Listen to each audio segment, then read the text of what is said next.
Hello and welcome to Freed Indeed Live. I'm your host, Kevin J.N. Hughes, and I am really excited tonight to finally be doing a show that my good friend Aaron and I have been planning to do for a very long time. Yeah, at least a year. And yeah, yeah.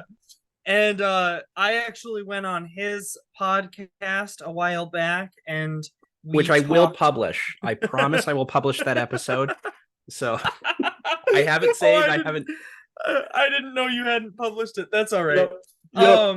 Yeah. So I went on his podcast a while back, which you guys have not heard. Um, and we talked folk horror, and I enjoyed it a lot. But tonight, I actually want to pick Aaron's brain about something because Aaron likes to post a lot on Facebook, and in doing so, I've noticed that Aaron is like me, super based and has a lot Thank of, you. Thank you. of has a lot of alternative perspectives on politics and the world and how the world should interact with the church. And tonight, I really want to pick Aaron's brain about something I want to pick Aaron's brain on live about something that I love to pick his brain about in private, which is how to build a Christian community. I think Aaron has some really great ideas that are not really unique to global No. Christianity, but are actually pretty unique for people living in the United States Yeah. in this time and place. So, Aaron, why don't you kind of kick us off a little bit by just introducing who you are? And then from there, we can kind of build out. Yeah, absolutely. Thank you again for having me on your show, and I'm glad to continue the conversation. My name is Aaron Nielson, and I'm a Lutheran actually. So in Kevin's eyes, I'm a bit of a heretic, but we get past that. Uh, I'm married. I've been married now for 11 and a half years. I have 5 children here, 2 in heaven with our Lord. And Oh, and I did not know that you also were. Sorry to interrupt you, but I did not realize that you also had experienced the loss of a child. So yeah, that's something else that we have in common. yeah, one 8 years ago, and then one actually just this summer in July. So we're still in the grieving process for that, but we Definitely. had a full funeral for this child, and that was a real gift and a blessing that Praise our God. church did for Praise us. So God. um, I live in Fort Wayne, Indiana. I work kind of in social work. I was just explaining that actually it's a fairly new role for me for a community mental health organization here in town, and I get to work alongside people, help them achieve their goals. And it's a delight, and I love doing it, and I love people. And this actually really dovetails really well into the discussion we're going to have tonight, because most of the reason people come to me is because they have no community. And if they had a Interesting. community, they wouldn't be having a lot of the problems that they have. Right. And this is why I'm so passionate about the subject that we're talking about tonight, because I think this is an area where the church historically and globally has done an amazing job. For some reason, the American church has really dropped the ball, and kind of the whole West has kind of dropped the ball in this, but America is really a microcosm of that. And I Right. see that. And where I see strong church communities, I see a lot better support. I see people who are have a lot stronger mental health, and when they don't have good mental health, they have the resources they need to overcome that. And so that's why I'm so passionate about this idea of the community of the church and the resources that it provides. But before we get all of that, you want to just should we just dive right in, or did you want to say something before we started? No, no. Actually, the only thing I do want to say before we start is, I guess, two things. One is, I'm gonna have a link in the description below where people can support Freed Indeed. So check that out. I always like to get that out of the way right off the bat so that I don't have to bring it up later on in the show. And then the other thing is, I always want to remind people to support the Orthodox Diocese of Alaska. Oh, wonderful. It's a struggling diocese. There's a lot of issues there, but I have a link that I put in the description of every video, and I put that link because Basically, what that fund is doing is making it so that they can have priests for the rural villages and priests who speak the native Alaskan languages, Yeah. because there's a great need for that, and also to build schools in the native communities, because most of the few schools that are available in Alaska are A, public schools, which Mm. we know as Christians are not usually good places for our kids to be. But B, they only teach in English. They do not teach in the Oh, native interesting. Alaskan language, which means that in order for these young people to preserve their own culture, they're basically they basically have a choice to make of either sort of betray their education or betray their own culture and lose their culture by just being anglicized.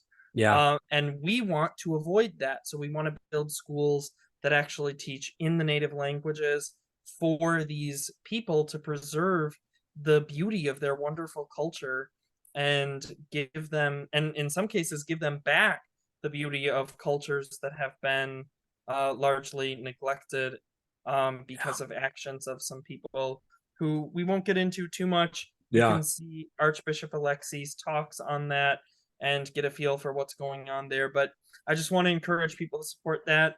And with that out of the way, Aaron, so the West has kind of dropped the ball with regards to the church community. I think there's a lot of Yes. reasons for that. Yes. Um, but it's interesting that when you said that, I was thinking of a quote I saw recently that I don't know if a lot of people know this. So there's two quotes that I always like to juxtapose together because I think it's so ironic. Both of them are from Sigmund Freud. One is a quote where I'm going he to bring him said, up later today. So good. one of them is a quote where he said that his goal was to destroy the church and replace the church with secular psychiatry, that he would replace the need for the church by having psychiatry. But he has another quote that fascinates me because he said, I have a dream of a world where there would be a community of people who were basically a community of counselors that could lift each other up. Mm, And I remember reading that quote and scratching my head, going, "But you just said you wanted to destroy that and right. replace it with something else." Yeah. Um, so, so I do think that Sigmund Freud and the movement he created is part of why the West lacks that Christian community. But I think there's a lot of theological reasons as well. But we don't have to get into all of that. Aaron, what do you think are maybe some reasons why the West has dropped the ball, but also just as we transition from that, maybe do you want to talk a little bit about some of the solutions? Yeah. I certainly want to get to that. I think before we start, I think we need to put Okay. a little bit of a caveat. Your listeners know you fairly well as the super trad, Uber based guy there. So we're not coming at this from like a leftist or a secularist Right. perspective. We're both very traditional Christians. High liturgy is a must. We're monarchists, Right. we're feudalists. We reject everything the sexual revolution has brought us, birth That's control and right. everything. We are pre-modernists. We reject communism. We also, though, reject Absolutely. capitalism. And we're not Yes. alone in doing that. There's great people that have rejected it, like G.K. Chesterton, Hilaire Belloc, Pope Leo Hmm. the 13th, pretty much everyone before them. Um, these the kind of the thesis statement that we're going with tonight is that the West broadly, but then America very specifically, the conservative movement has adopted some liberal principles, some liberal propositions, and we did that a long time ago. And because we did that a long time ago, we've gone off in some really terrible directions. And that's kind of what we're working on tonight. And I love that you brought up Freud. Because while he wasn't at the beginning of this shift, and we can kind of work backwards from there, he had a lot to do with specifically the 20th century. And I think the 20th century was really kind of, the 20th century was the peak of modernity. If modernity was going to work at all, it showed us in the 20th century that it was going to. I think if it peaked there, and it's been going downhill ever since, and it's been going downhill pretty fast. And I think we see that all around us. We see the economic liberal order of the post-World War era really collapsing. We see economies kind of collapsing. We're on the brink of World War III, as we all know. And so hopefully I'm not doing any more warmongering than you're already aware of. But that is what we're dealing with. And this is the product of modernity. Without modernity, without industrialism, we would not have these things. They just wouldn't be possible. So that's where we're going. And I kind of have three main topics in mind. Firstly, the proposition that all of our problems can be solved primarily through technology. That's the proposition that we've been given kind of post-Enlightenment, and especially in the 20th century. Second is just the consumerism. And then lastly is individualism. And hopefully this will become clear as we talk tonight. They all kind of lead into one another. The first proposition necessarily leads towards the hyper-individual that we have, and therefore the breakdown of the community. That's kind of where I'm going with that. Does that sound like a good direction to go? Absolutely. Yeah. Absolutely. So let's talk about what most of world history was. Most of world history was very strong, usually religious communities. That just was the norm.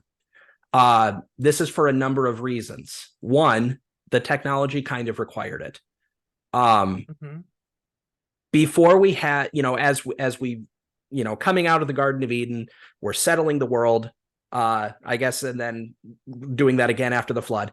We're settling the world, and you're going to have an agrarian society. As soon as you stop kind of doing the hunter-gatherer thing, you're doing an agrarian society. And we know that they were doing it right away, because what does Noah sacrifice right off the ark? There's a drink offering, which requires grapes. Right. That's cultivating. Right. So he's farming like right away in Genesis 15 or whatever chapter it is. That has been the pattern. Small family groups, small communities, agriculturally based, basically until about 100 years ago. Everybody lived pretty much where they grew up. And usually you lived near where you would offer sacrifices or where you received the sacraments. You just couldn't travel very far. And there was a statistic I had heard one time that in the 1820 or something like that, the average person never traveled more than 20 miles from their home ever in their entire life. Right. And we might look back at that and be like, that's awful. There's so much of the world to see. And yeah, there is a lot of the world to see.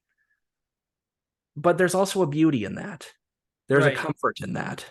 And we've really lost that. So the things that are really beautiful about this, first of all, say you're a peasant or even a serf or a slave in a feudal society somewhere, and there have been feudal societies as long as there have been societies. That is the norm for civilization. We are in a really weird period right now in which feudalism is not really the thing.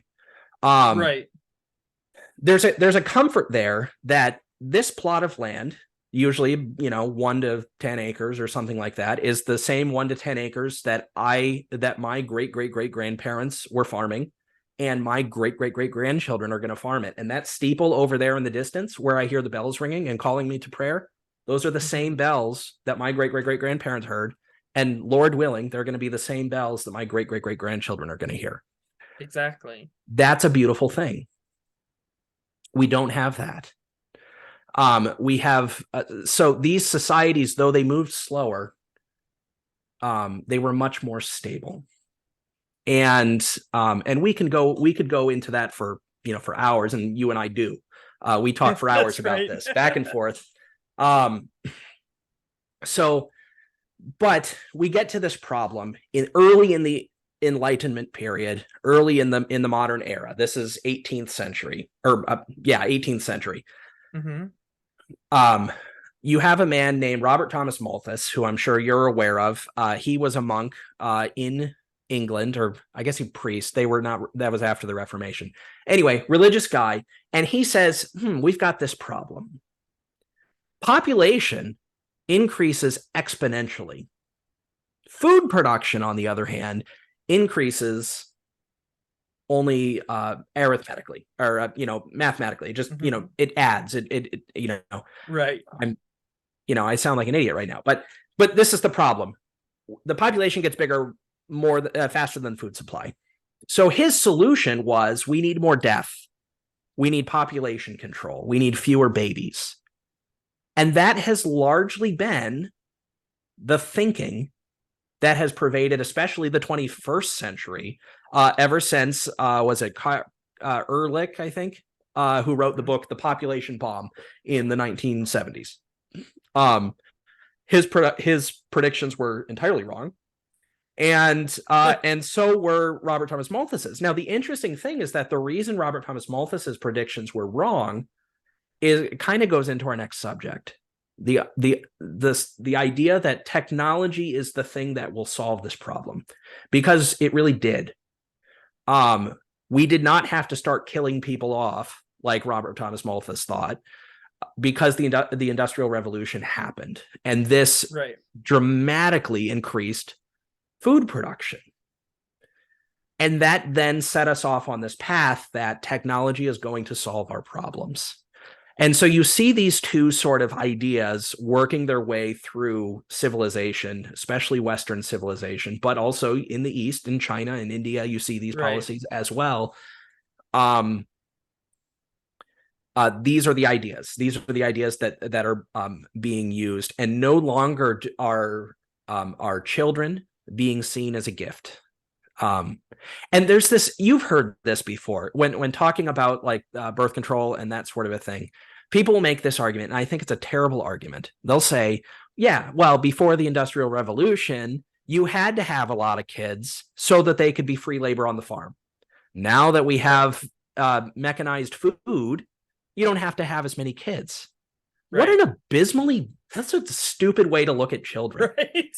Because if we read the scriptures, the very fact that you're saying have to in that sense is so problematic. Yeah,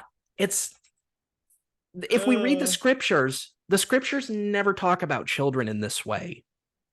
They always talk about children as a blessing. And there were some people that had children in the Bible in times where modern people would say that's not a good time to have a child. One of my favorite examples is in Egypt. Pharaoh is like, these people are getting way too powerful. Let's go kill all the baby boys. Right. Well, the Hebrew midwives are like, oh, well, these Hebrew women, they're strong. They have babies before we get there. That sort of a thing. Right. So they lie to Pharaoh because they know that babies are a gift from God, and they know this from Genesis 1:28. Be fruitful and multiply. This is a blessing. This is exactly. But how does God reward them? He rewards them by giving he gives the midwives babies. Right? So at a time when Pharaoh is actively killing their children, God says, well done, good and faithful servants. Here's some more babies for you. Right? Even a time like, so people today will be like, I'm not going to have kids because this is a terrible world and I won't be able to give them everything they need. Right. They lived in a world where people were actively killing, seeking out your babies to kill. Exactly. And they decided that it was a good time to have a baby, and God agreed. So this is how the scriptures talk about these sorts of things, not the way that Robert Thomas Malthus does, not the way that modernists do. And this is one of these presuppositions that we've largely accepted. And in fact, I love pointing this out. There were like 3 topics in church history that are near unanimous. The Trinity is near unanimous. Let's see, I can't remember the second one. I talk about this all of the time. Oh, the perpetual virginity of Mary is near unanimous till about 100 years ago. And then finally, that family planning is a sin because children are a blessing from the Lord. And in fact, those last 2 are more unanimous in church history than the Trinity itself. That's right. Even heretics that is great. With those points. Even heretics agreed with those points. So this is just to sort of show you that, like, and those last 2 propositions really post-modern era, or the modern era, and then after that, those last 2 propositions have fallen away. What's what's to stop this slope from leading us to giving up the Mm-hmm. Trinity? And in fact, in a lot of the kind of very fringe Protestant groups, you're seeing that. That's right. And I don't think that that's a coincidence. This is a product of modernity. It has been such a radical shift in the way that we view everything, that it has just so upended everything. So unbridled technology, and that has gone, that, we had the discovery of coal as a use for steam engines and that sort of thing. That really is what led to the huge expansion that we saw. And the first thing that happened was an agricultural revolution, and then from there it went into a manufacturing revolution. Now, this is a really interesting period because it's an awful period. The factories are terrible, and I don't think you will find any person, even the staunchest capitalist today, who will say that the 18th century and early 19th century factories were a great place to work. Right. At best, you'll hear the most Ayn Randian libertarian folks saying, it was better than the alternative of starving. Right. Well, I think most of human history did a pretty good job of having a life better than just barely starving. Right, exactly. So, which actually, that's something we should address, because a lot of people do believe this narrative, that, since you bring that up, a lot of people do believe a narrative that, like, well, before that, everybody was just like right on the brink of starvation all the time. yeah, And there's there that was myth no that joy. life was hard, brutish, and short. Right. Right. And that's just not true. It's like, not true at all. And we know this because we have people's diaries. We have random right. people's diaries, which first of all implies a certain level of literacy. So that's a myth Right. busted right there. We have people's diaries going back to like the 4th century. And they tell us a life that is amazing. And I kind of want that life, where they Right. worship 3 times a day and they farm with their friends and their loved ones. And then when they're done farming, they go to Vespers, they have a meal, they sing songs together. Exactly. That's a beautiful life. And that's not a life of someone who's just barely getting by. Exactly. Right? Now, I love, there's a quote, I love the writer Charles Coulomb. He's kind of a trad Catholic. He's a monarchist, and that's actually, he's really helped to shape a lot of my monarchist thought, actually. So his books are fantastic. And if you like kind of fan fiction, I especially recommend his book, The Star-Spangled Crown, which imagines that America elects someone in 2016 and the country kind of falls apart because she goes mad. And they don't know what to do, and so they ask the Prince of Liechtenstein to come and be the King of America, and it's just fantastic. Yeah, it's great. It's really great. But super one of the Chad book. Yeah, no, it's great. It's such a fun read, and like, I want to live in that world. I'd prefer not having the president go mad and the country fall apart before that, but this is probably how it would have to happen. Right. But he once said, in all times and in all places, the life of a laborer is hard. This is true. It is a hard life. But compared to the modern American who works 140 days for the IRS, the average peasant and serf worked on average 30 days for his Lord. Mm-hmm. This was for 2 reasons. One, because the Lord himself was afraid of God, and he knew what Paul says about masters and slaves in Ephesians. I think it's Ephesians, where he knows how he's supposed to treat them. And he knows that it's his duty to make sure that they find God, or, that they receive word and sacrament. And so he made that happen. The other thing was that the church also believed this, and they zealously defended it. And they threatened the lords with the thing that the church can threaten them with. You are sinning, and you will be damned for your sin if you don't repent and change your ways. Exactly. The church was involved in the economy. And this word economy we throw around a lot, but let's take a second to think about what economy means. It's Greek. Oiko, nomos, right? The house. Oikos is the house, the household. Nomos is the law of the home. This is what the economy is. Most people wouldn't think about that, because when we talk about the economy, we talk about the stock market. Right. What the heck is the stock market? Right? If I have to look to the stock market for my money, That has nothing to do with my house. I have no control Right. over it. We're told to be the good stewards of our household. We're told to be good, St. Paul talks about this. I have no control over the stock market. And this has been a fundamental shift in the way that we do things, right? I have control over what crops I plant. I have Right. control over what animals that I breed, right? This is husbandry. Exactly. I'm a husband. I do know husbandry. um, but um, I was going somewhere with that. We have the law of the home, and yet that's been taken out of the home, right? Right. So in the pre-modern era, it's not just any era. Every era prior to the pre-modern era, the household had a lot more freedom. I'm going to be honest about that. We talk about how we have the greatest freedom in this country, and that's kind of BS. It's a marketing scheme, and we'll get to that later. They worked on average 30 days a year for their Lord. And we know this because they didn't work on Sundays usually, except maybe during harvest. There were saints days and feasts and festivals and commemorations all year long. And you see a lot of them, especially in the slower periods, like in the middle of the summer during the growing, not a whole lot you can do. And especially before we had modern irrigation, what are you going to do? You're not going to be busy, moving sprinklers and stuff like that. You're going to be praying that God sends a sprinkler, right? Right. Exactly. So you're praying a lot of times. You're spending time with each other. In fact, one of the hardest parts about modern pre-modern life, and we know this again from journals, is boredom. During the winter, they'd be super bored. And so what did they do? They played music. They shared stories. They played games together. There are a plethora of folk games that we no longer play because we don't have time for it, because we have all of this freedom.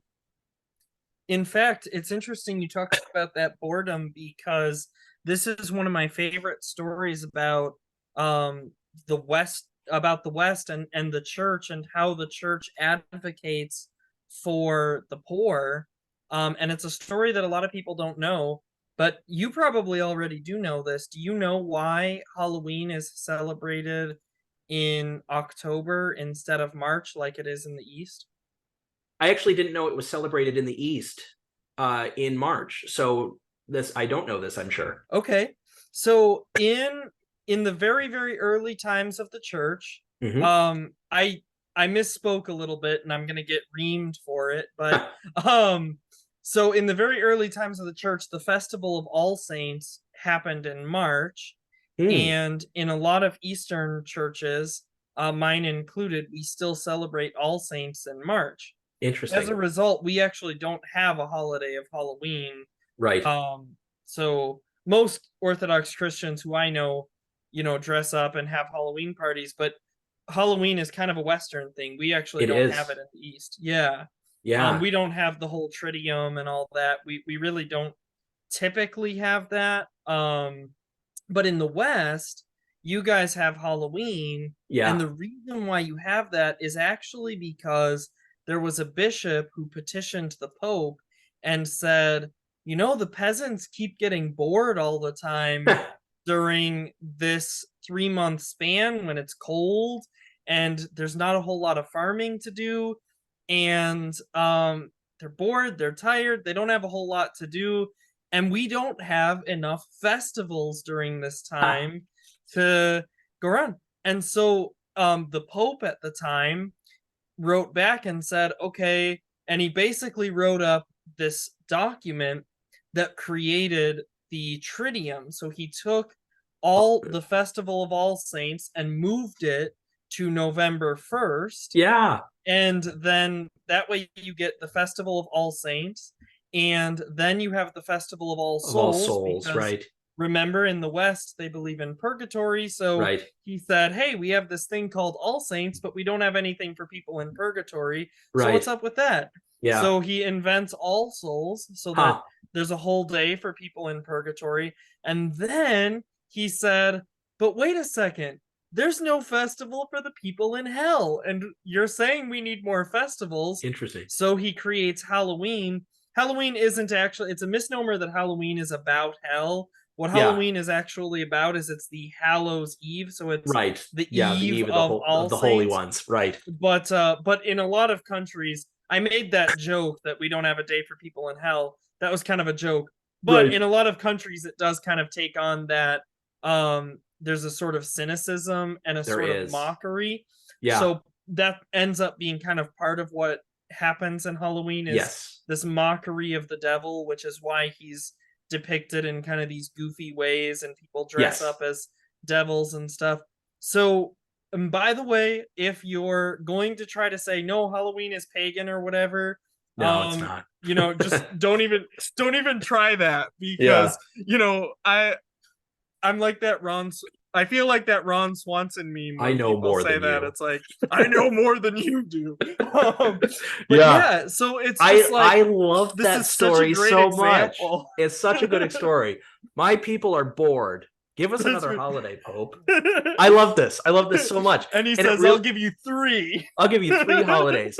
And you really do see an explosion of holidays from really through that whole That's period. right. Like so I have been working on a project on the side for years now, and maybe someday I will get around to finishing it. But I want to work on a liturgical cookbook, one that looks at all the Yes. feasts and festivals of the church year and gives you Oh, recipes that you can cook yes. with your family and your church.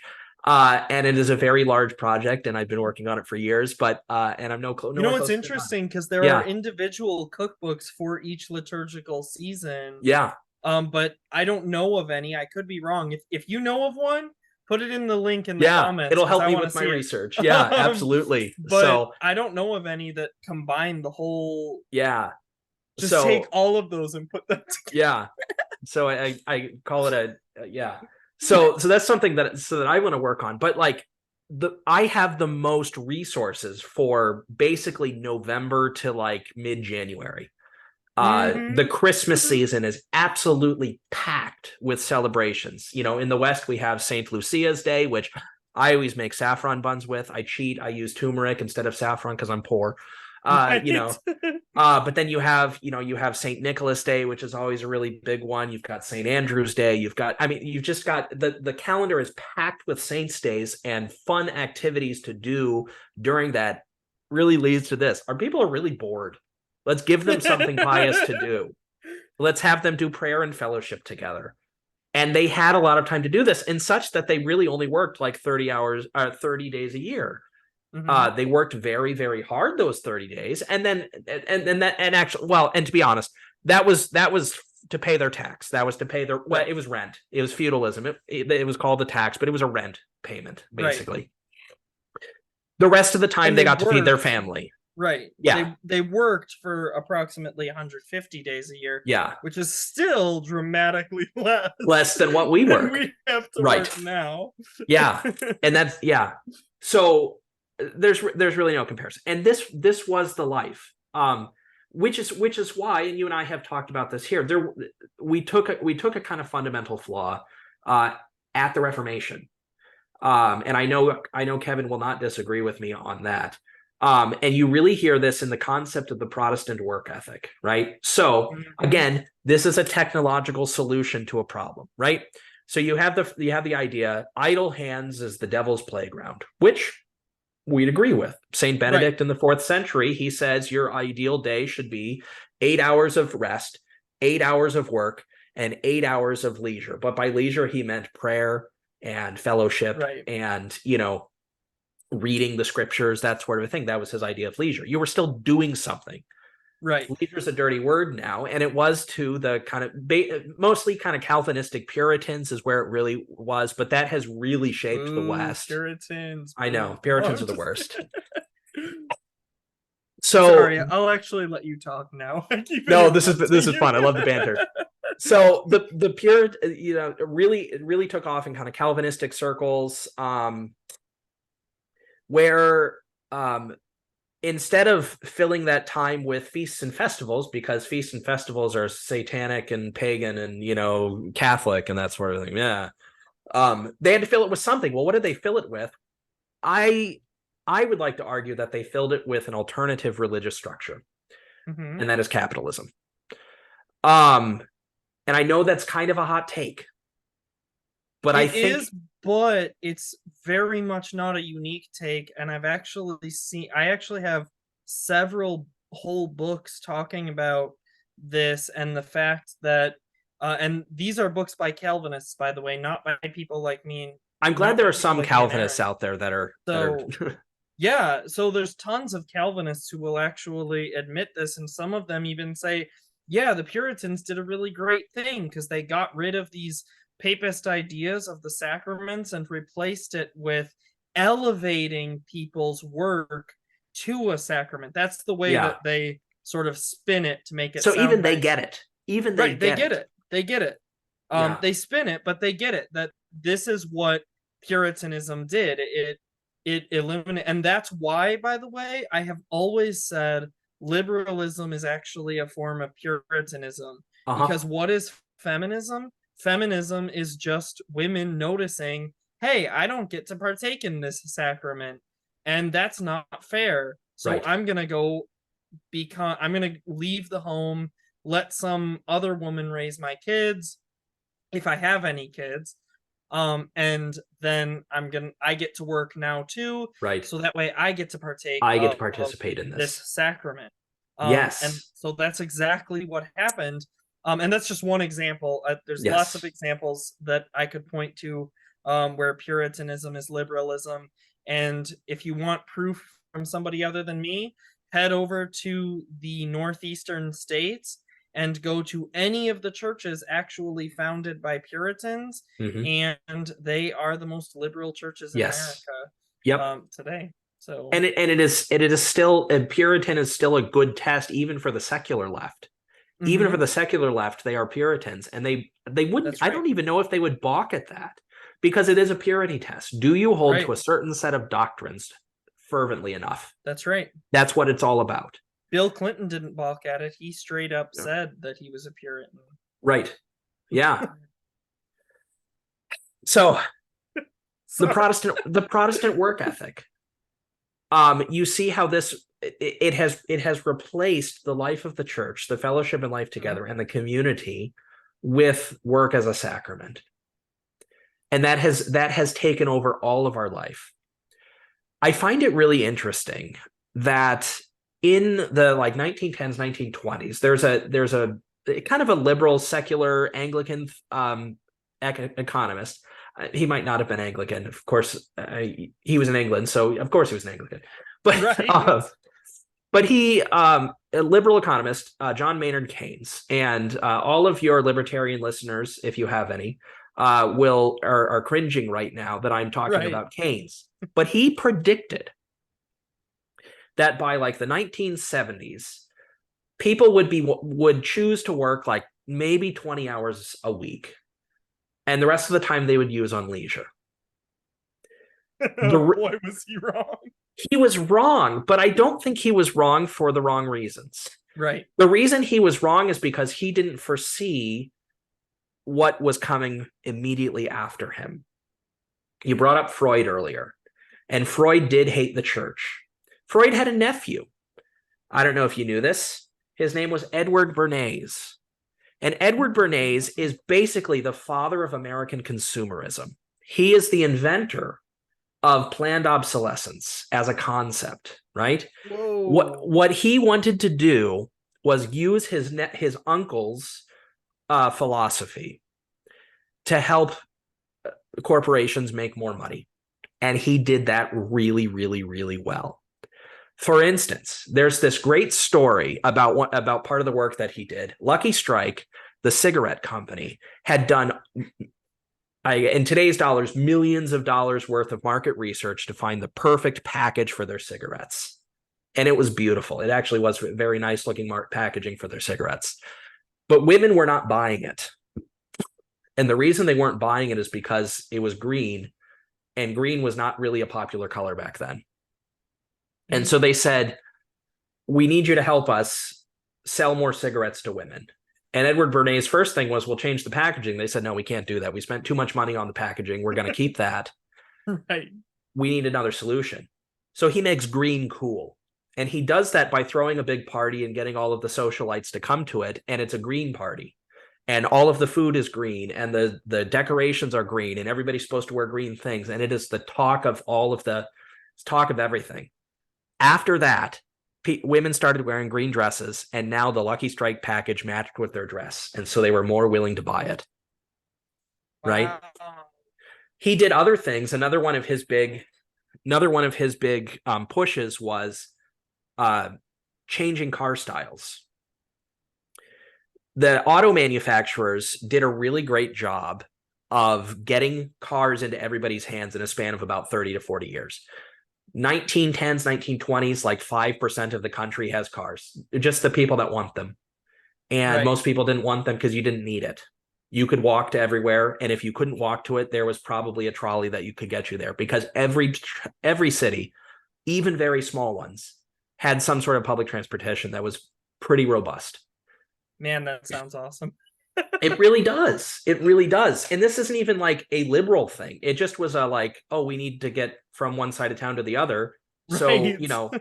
let's do this, Exactly. Everybody had that. Well, so then by the 1930s and 40s, about 80% of the country had a car, at least one car. That's a fundamental shift in a very short amount of time, right? So now everybody has access to fast travel whenever they want it. That's going to really change the way that you think about things. However, this caused a problem because they were really good at getting a car in everybody's house. But their cars were great, and they didn't break. And they stopped selling cars because people didn't need them. So Edward Bernays was brought in, and he said, well, here's the thing. You need to make next year's car cooler than this year's car. You need to make it different. So they started doing crazy colors. They started doing different body designs, that sort of a thing. So now cars became collectibles. You didn't want to they were fashion items now. They weren't just a tool. So now people had the idea that a car was a temporary thing. It wasn't something that you bought, and it was a tool that you used, and it would serve you faithfully for years. And then when you were done with it, you were done with it. But now it was, no, you're going to need a car, and you're going to need the best car, and that's going to be a show of things. That was a fundamental transformation.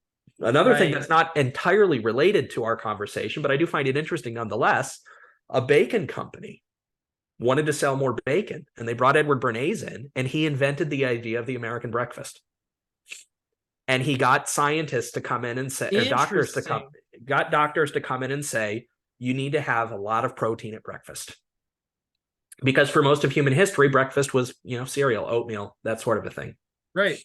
And actually, you and I were talking about this sort of shift, this sort of discussion the other day, because Kellogg, even though he hated meat because he thought it made people sinful and do, gross things, he wanted them to eat more cereal, but he was a kind of an unwilling participant in the growth of the myth of the American breakfast.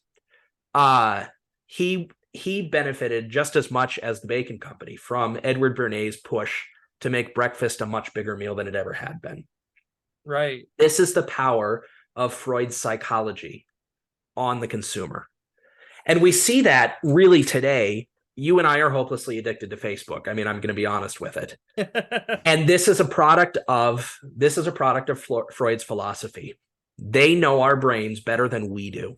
Mm-hmm. They know us better than we do. And they know how to get us to stay on their product because they make money off of us.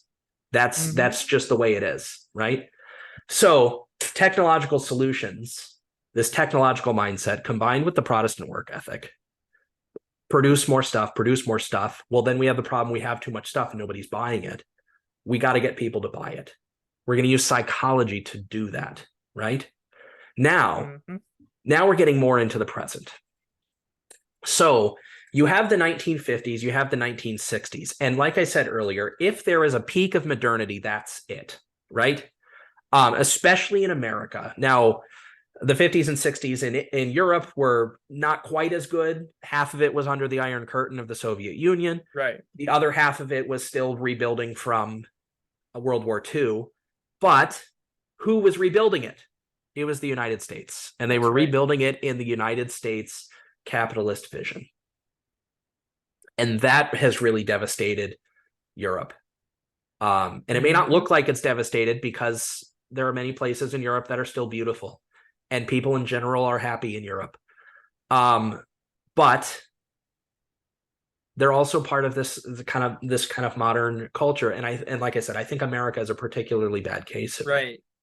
So the 50s and 60s, things were kind of functioning. There was more food than there had ever been in the history of the world.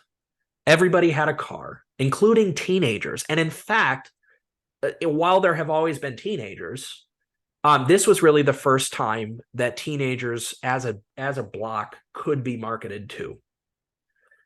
They had cars, they had the ability to go around, so they had that autonomy, and they had extra money because the economy was really good. And so they could spend it on things. And so you started seeing a lot of marketing to young kids who will eventually be teenagers, and then to teenagers. You see Hollywood really taking off and creating this sort of culture of rebellious teenagers, rebellious kids, that sort of a thing, who eschew their parents' values. Why would corporations want you to eschew your parents' values? Because then you can't rely on them for the things that normally you would get for free. And you're going to have to go and buy it, right? You're going to start thinking that there's a technological or an economic solution to your woes, when previously it would have been your friends, your family, and the church and the community that you had. So this, I think, is a reason why the baby boom generation actually hates mental health care. You'd think that they would really like it because they've been so subject to it, right? They are the product of Freud's philosophy. So you'd think that they would love mental health care. They hate it because as children, they had mental health care from their community, the natural sort that the scriptures talk about. Right. In their lifetime, that has become commoditized.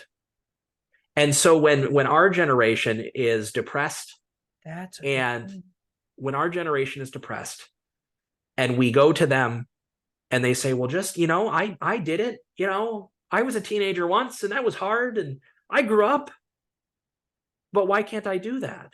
They're not giving us any advice. And so we have to go pay for it. And we go and pay for it. And they think we're wasting money.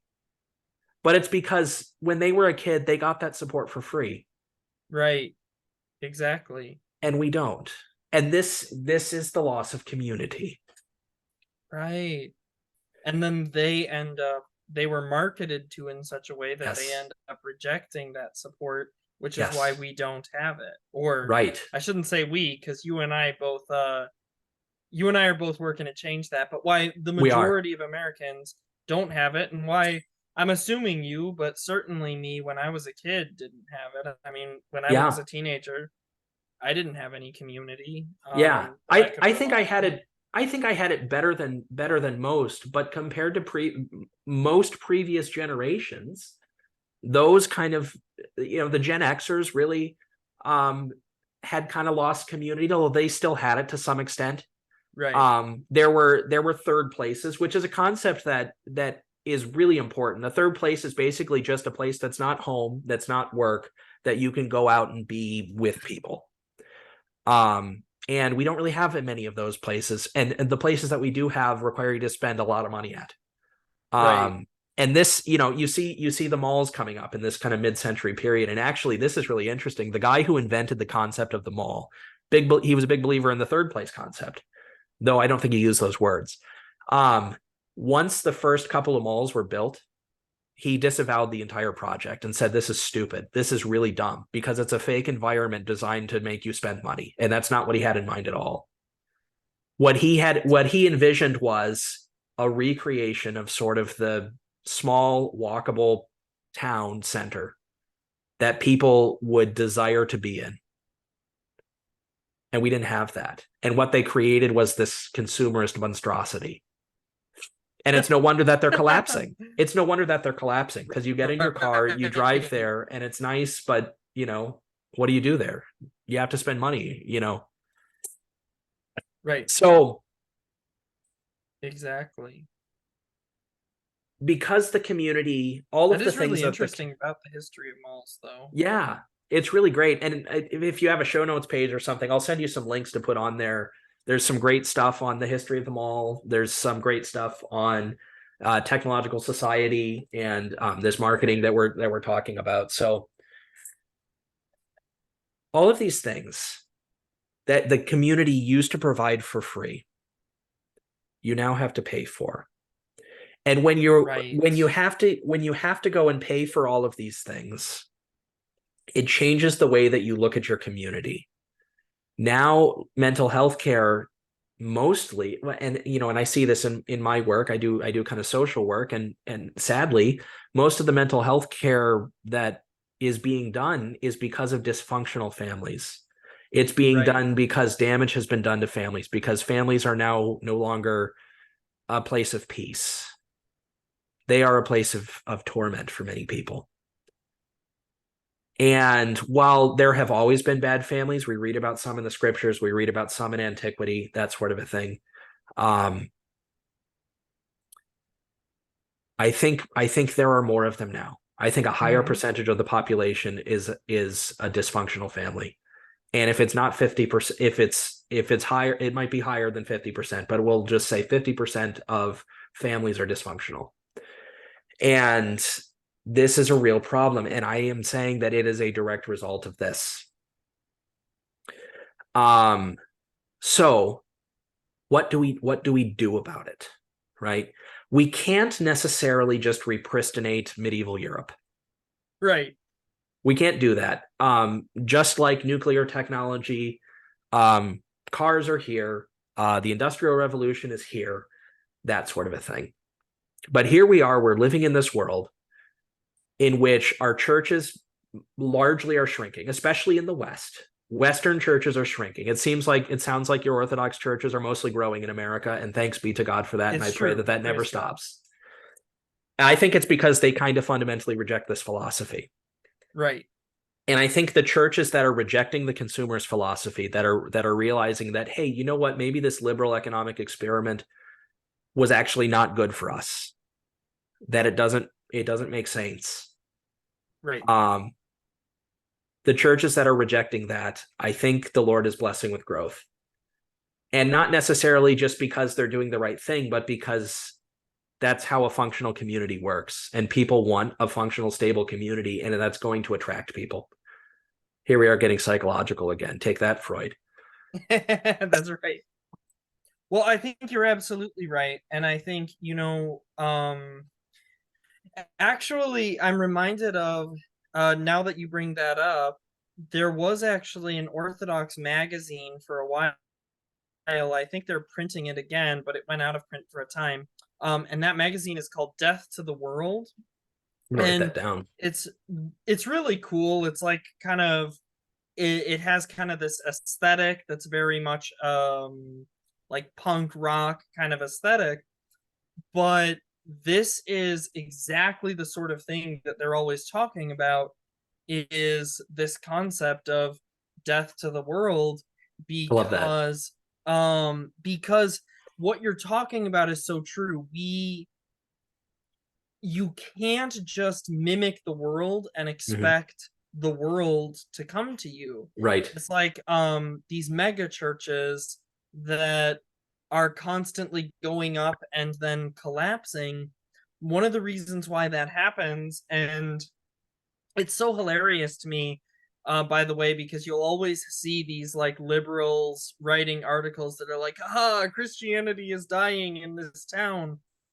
And then it's always hilarious to me, because they say this, and I read the article, and it's always First Baptist Newfound whatever Crosstown Evangelical Church had to No, it's shut always down. it's So worse. It's worse than that. It's like pathway community right, church or something like that, or Greek. My favorite is the random Greek word community church. right. Oikos Community Yeah. Church has Oh, shut what down. what an Therefore, Christianity abomination. is Yeah. dying. Therefore, Christianity is dying. And I'm sitting there like, in that town, 3 Orthodox churches have been planted in the last 5 years. Right. So what do you mean Christianity is Yep. dying?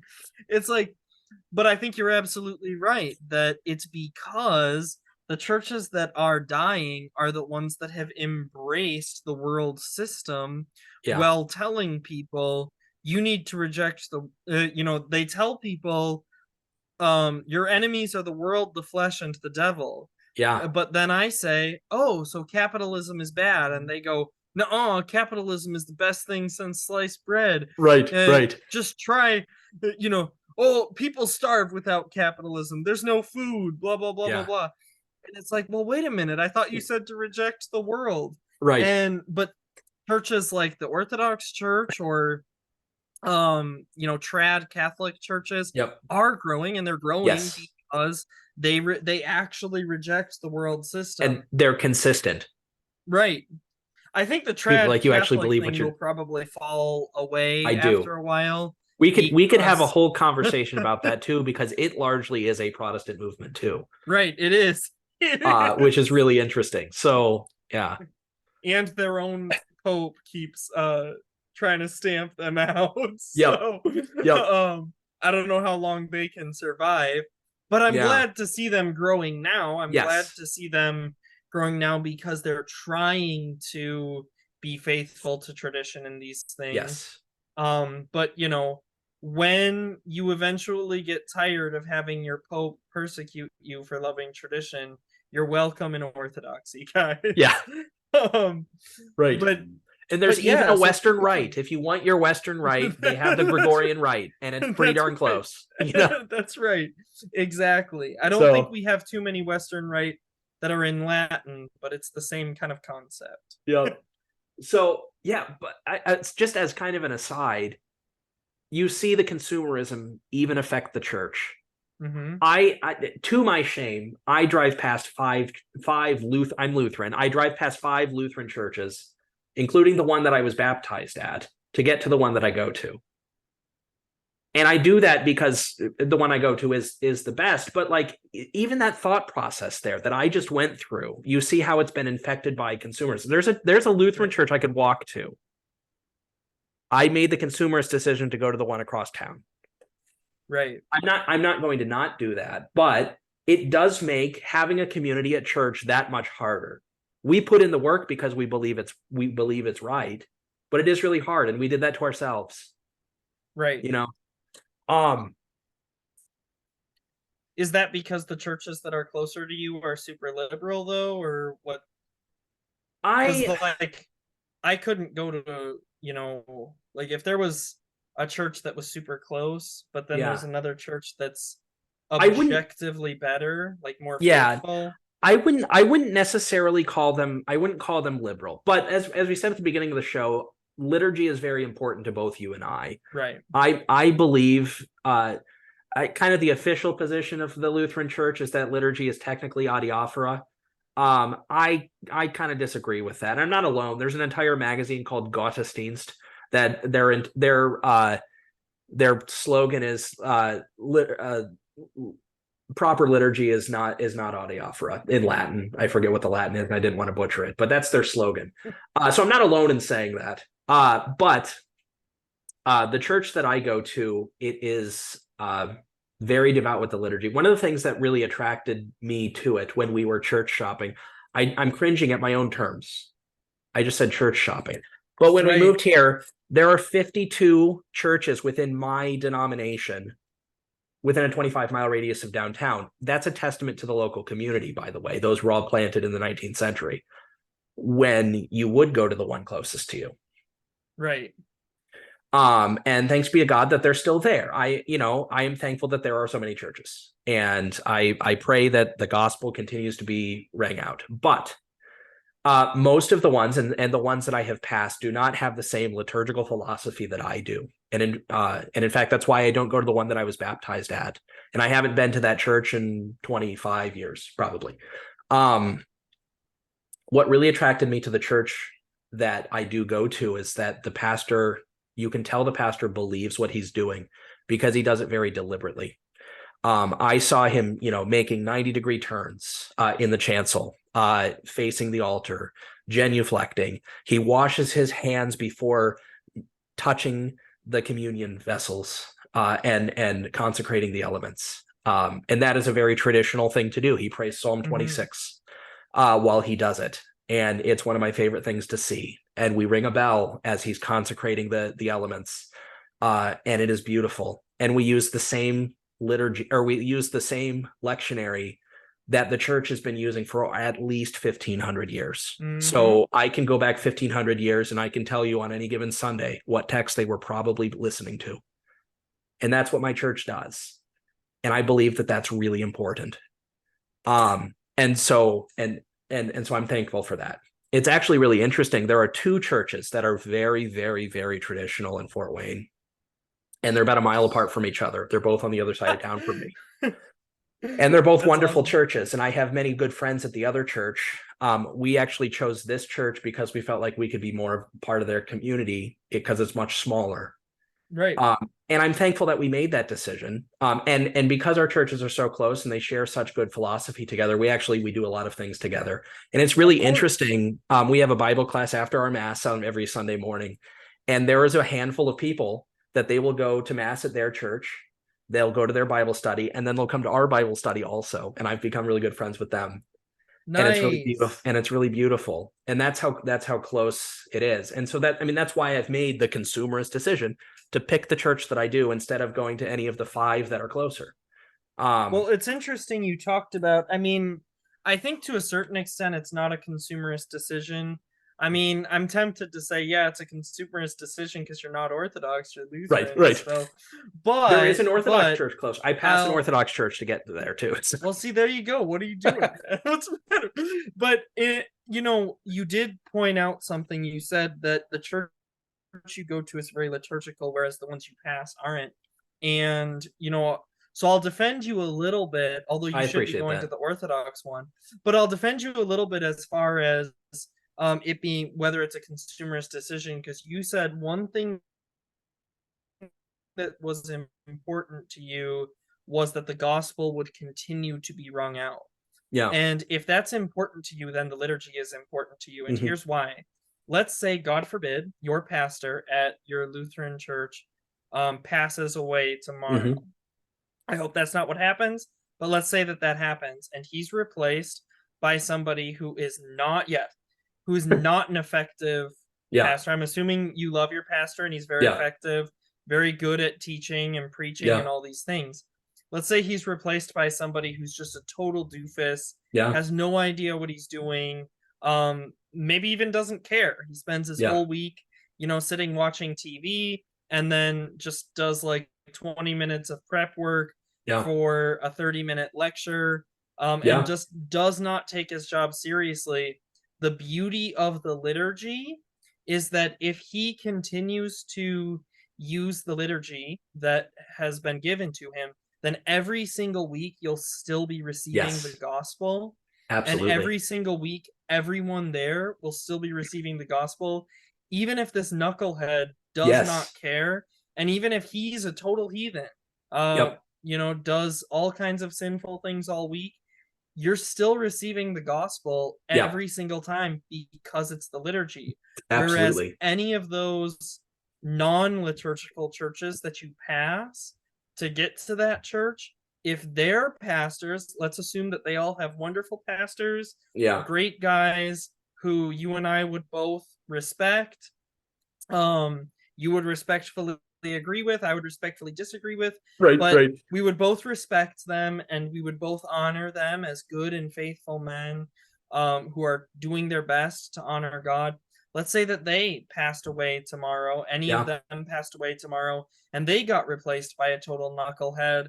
What functionally happens is that church dies Yeah. because it's not liturgical. Right. And the moment that the pastor is gone, the moment that the good pastor is gone and is replaced by some goofball, that ceases to really have any value as a church. Yeah. Because if a pastor doesn't know the gospel, he can't preach the gospel. Right.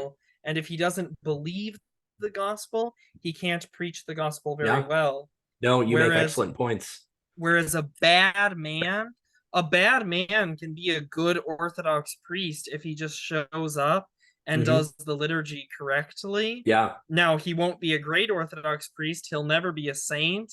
He'll never accomplish what the great Orthodox priests have accomplished, but he'll get us through till the time where we get the next saintly priest, because he's not going to be able to do anything that will fundamentally change what is done in the liturgy. Absolutely. And so, that's the thing is I do think that, you said it's a consumerist decision, Yeah. but I don't think it entirely is, because the reason behind your decision is an admirable reason, and it's Yeah. because you're actually rejecting the consumerism Yeah. that so to give credit to you, you're rejecting the consumerism that your own denomination is kind of trying to foist on you Yeah. by saying, they're saying, well, the liturgy is adiaphora, it doesn't Right. really matter. Right. You should just be happy with Yeah. whatever. And you're saying, no, I can't, because that's not faithful to the gospel. It's not Yeah. faithful to the wonderful God that I believe we're supposed to be coming together to worship. Yes. And so, like I I said, appreciate that defense. Yeah. I have to defend you a little bit, because Yep. I think you are trying to do the right thing there. Now, again, obviously you should be going to that Orthodox church, Right. but that's not obvious to you at this time in your Yeah. life, and God is having a conversation with every single one of us. Yeah. And I believe, because I know you pretty well, I believe that you are a person who's striving to honor God, and your Thank you. decision to drive across town, um, that is because you want to honor God. I'd like to Cheryl and think I, so. yeah, Cheryl and I did something similar back when we lived in Colton. There was, back then we were Protestants, Mhm. but there was a Protestant church down the street from our house. I could walk to it. And they had a pastor who I could respect, but they were A, not liturgical, and Mhm. B, they really were kind of fluffy. They didn't really Yeah. have any, they didn't seem to have any real convictions about Right. anything. They were actually Lutheran, to be honest. Yeah. Well, But there was a and you're in the Presbyterian Northeast. I'm church. not surprised. Yeah. Right? But there was a Presbyterian church that was 45 minutes from our house, and they were one of the only, they're a Douglas Wilson church plant, Oh, yeah. so Yeah. they're liturgical, very serious about theology, very serious Yeah. about, they're Calvinists, Yeah. but despite the fact that they were Calvinists, it was so much better. And I don't regret the fact that we made the decision to say, we can't be a part of this boomer Lutheran church Yeah. Yeah. here that's just not anything, that they have Right. no convictions about anything. We Yeah. have to do something different. Now, unfortunately, I was joking with you earlier, but I do criticize myself a little bit, because I really did have to pass an Orthodox church, Yeah. and every week I would tell myself I should just go by, it was a Romanian church, and every week Oh, I would tell yeah. myself I should go visit there. I should Yeah. go visit there. The one week Cheryl was even not feeling well, and I thought, this is my chance. Just gonna go. I should just go. I should just take the left turn instead of going straight on the road, Yeah. and go visit that church. And to my shame, I never did. I never Yeah. actually did visit that Yeah. Romanian church. Um, it turns out now I know that, I guess, a lot of that, they do a lot of their liturgy in Romanian, so I might Yeah. not have understood most of it if I had gone. Right. But still, shame on me that Yeah. there I was thinking, like, man, I want to be part of something liturgical, and I want to be part of something that's historical and all this. Yeah. And shame on me that I'm driving by an Orthodox church every Right. week going, I want to be a part of that right Yeah. there. Right. Right. Right. So, I was joking with you, so I'll turn it back around on me and say that was, really goofy of me. Yeah. But at the same time, praise God, now the church that's closest to me is the Orthodox I church, and mean, I wonderful. do get to walk to church every That's week awesome. and be part of the community, Yeah. and run a bookstore that's still within a couple miles of that church. So That's people from amazing. church are constantly visiting me, and I get to have them as part of my community there too. So I really, I'm saying all of that just to say that I thoroughly believe in what you're talking about Yeah. being part of the community and all of this. So, um, what are some practical suggestions Yeah. you have for how people can, let's say that we're part of a church, Yeah. so you've got that checked off, but now you want to get plugged in, you want to be Yeah. part of the community, you want to implement everything that you and I are talking about. Yes. Somebody's saying, "Man, I see this, I love it, I see the value of it. How do I do that?" So, Aaron, Yeah. answer his question. Right. So, there are some really small ways that you can start. First thing that you can do, and this is probably the easiest, just stick around after church. Get to church a little bit early, stick around after church and say hello to people. Talk to your pastor. Tell him or your priest. Tell them you loved their homily today. Ask them a question about it. Tell them specifically why you liked it. Don't just, there's the holy handshake line as you're all leaving church. I don't know if you guys do that in the Orthodox Church, but everybody says, "Oh, great pastor, great sermon today, pastor, great sermon." Well, tell him why it was a great sermon. Be like, "Hey, you know Right. what? I was really struggling with that this week, and you answered my question. You answered my prayer in your sermon today, and I just want to thank you for that." And a lot of times when I say that, my pastor will say, "Hey, do you want to talk more about that this week?" And I that gives love him an it. opportunity to serve me as my pastor. I love it. So start with little things like that. Talk to the other people. Get to know what they do. Tonight, so I was elected to the Board of Elders a few years ago, which is in the Lutheran context. That's kind of like deacons, sort of, but there's no liturgical role, that sort of a thing. Right. Um, we basically, we bring the concerns that the congregation has to pastor, and that sort of a thing. We're supposed Right. to kind of know what's going on in the church. That's Kind of what we like a do. parish council. Yeah, similar to the parish council, although we also have that, and that's a different body. So it is what it is. One complaint I have about my own church body is that it is hopelessly American Federalist, and it's democracy all the way. So that's frustrating, but it is what it is. Um, but so we normally have our elders meetings on the third Tuesday of the month. We had to cancel it this time because our pastor was actually at a gathering of pastors, and that's important for him to go to. So he said, "Well, we'll cancel Mm-hmm. this week. There's not really a whole lot going on this month, so we'll wait till next week." Well, I said, "Well, let's use this as an opportunity for fellowship." So I asked the other elders, instead of having our meeting, let's go to the pub down the street, and we grabbed a beer and we just sat and talked and we got to know each other and that sort of thing. And we prayed together. And those are things you can do I together. love that. Um, Yeah, the one thing guys that's at my church, there's a group of single guys at my church who every week after the Divine Liturgy, I don't know if they do this during Lent and stuff. They probably do something else, but I know that when it's not during a fast, Mhm. um, if there's anybody at all who's still there after, so every week we have a potluck, I which we love do that. during Lent, Pot, and every pot time. potlucks are an amazing thing, and you should do that. That's another Exactly. great community building thing. So Exactly. So we do that. That's something we do. And then afterwards, one thing that I love is there's a group of single guys that go to my church. And if there's anybody still present after the potluck has ended and things are getting put away, no matter who you are, whether this is your first time visiting or you've been a member your whole life, whether you're young, old, whatever, they walk. The one guy will walk up to you and he'll say, "Hey, a group of us go to the public house after I love that. liturgy. Do you want to come with us?"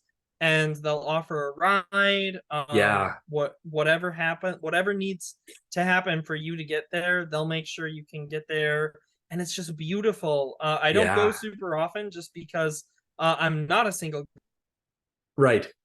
You have guy. I'm obligations. a married man, and I have a wife and things. I have obligations, but I love that they're doing it, and I love that it's Yes. available for anybody, myself included. Anybody who wants to be a part of that can, and Yeah. I just absolutely adore that. And yeah, they just go to the pub and have drinks and joke around with each other. Yeah. The one time I know that one of my godsons, back when he was a catechumen, went with them, and he was joking around with them about um I think it was Arius, because Huh. Arius was the one who died having bowel issues, if I Yes. remember Have you correctly, seen, you've and so seen they were the joking icon around of that, about right? that. Yes, yeah, It's that's right. That's amazing. right. Because it's Aries. Yes. Yep. Oh my goodness. So they were joking around about that, and then and now one of my other godsons, he every week he's going with them because one of those guys gives him a ride to church every week, and by the way, that's another thing you can do to help build community. Find Yes. out who doesn't have a ride to church, Yes. and if you're somebody with a car, give them a ride to church. Yes. That's a great way to build community. But It, yeah, well, so and these this is guys something go that you out. can do. This is something you can do to help your priest or your pastor. Go to them Right. and say, Father, do we have any members of our congregation that you have not gotten to see for a long time? I'd like to visit them. Yes. And I guarantee some of them, they just cannot get to church. There's just no way that they can. But if you picked them up, maybe they could. Um, Mm-hmm. and your priest will probably appreciate that if you offer that. And that is a way that you can build community. And this is this is just, I don't know, this is just things that we should be thinking of that we don't. And Exactly. who actually does think about that?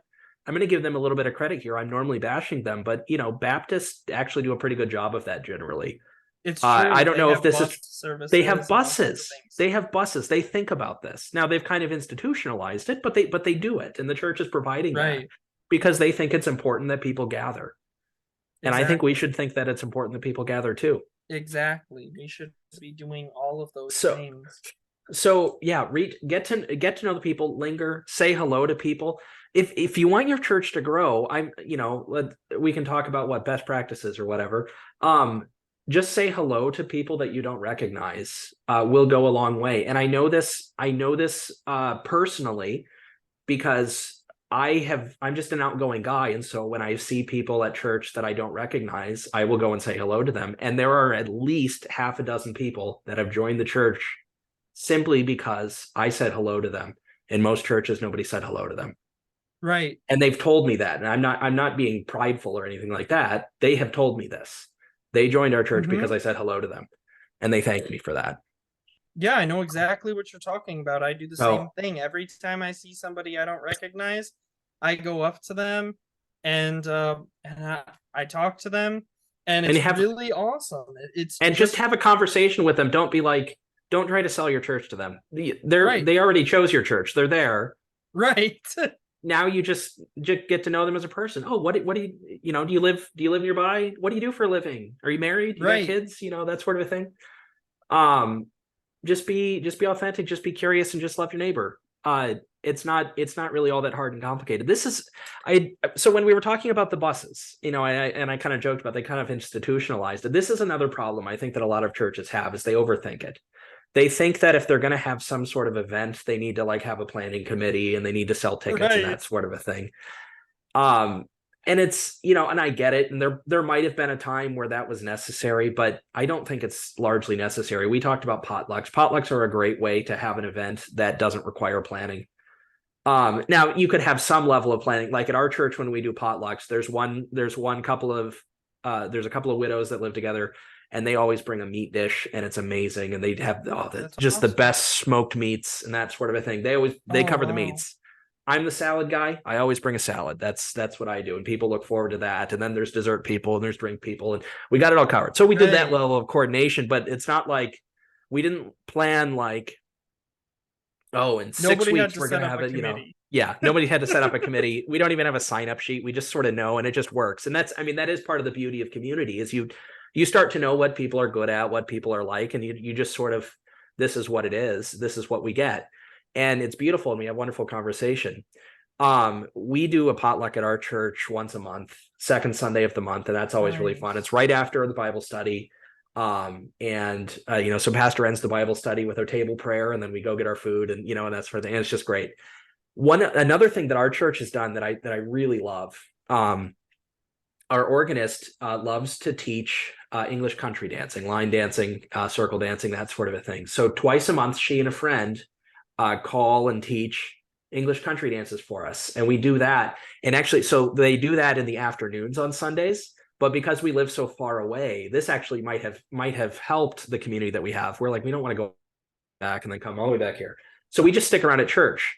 So on the potluck Sundays, we'll just have lunch at church. On the non-potluck Sundays, we'll usually bring sandwiches or whatever. And we usually bring like a whole loaf of bread and like, just a whole container of meat and cheese. And if anybody's sticking around, we just say, hey, you want a sandwich? We'll make a sandwich for you. Sometimes we just do peanut butter and jelly, but we'll just sit and talk for hours.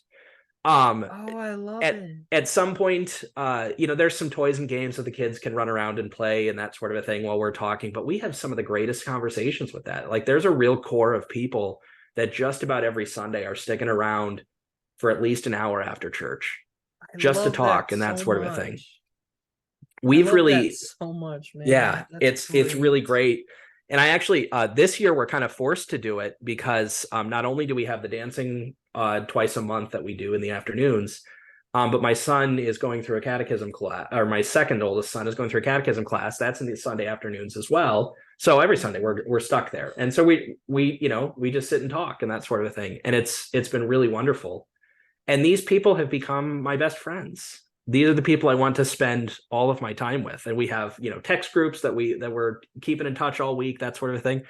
My wife joined a German community choir in town, and that they practice on Thursdays. Really? Yeah, and she's been doing that for a couple of years now.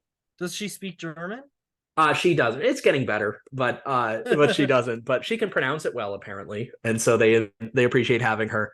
It's a really neat club. Not part of the church, cool. although our pastor is the president of the club, so there is a little bit of a connection to our church.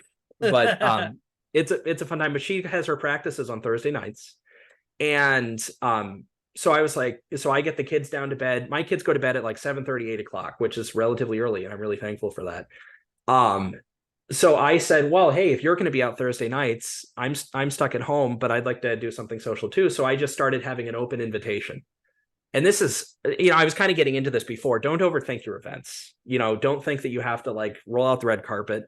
I just have an open invitation, whoever wants to come. And we've been having like 9-10 guys come to my house. And I've specified guys for this event just because I do think that there is something about fraternity. Yeah. And it's been really nice. And I actually don't eat, like I used to have like, I'd put out a bottle of scotch or some beer or something like that, but we're not really huge drinkers. And so lately we've just been like, I have a sparkling water, I've been putting that out, right. And we just, the fun is the conversation. Sometimes I'll make like a quick loaf of focaccia bread or something, but usually not.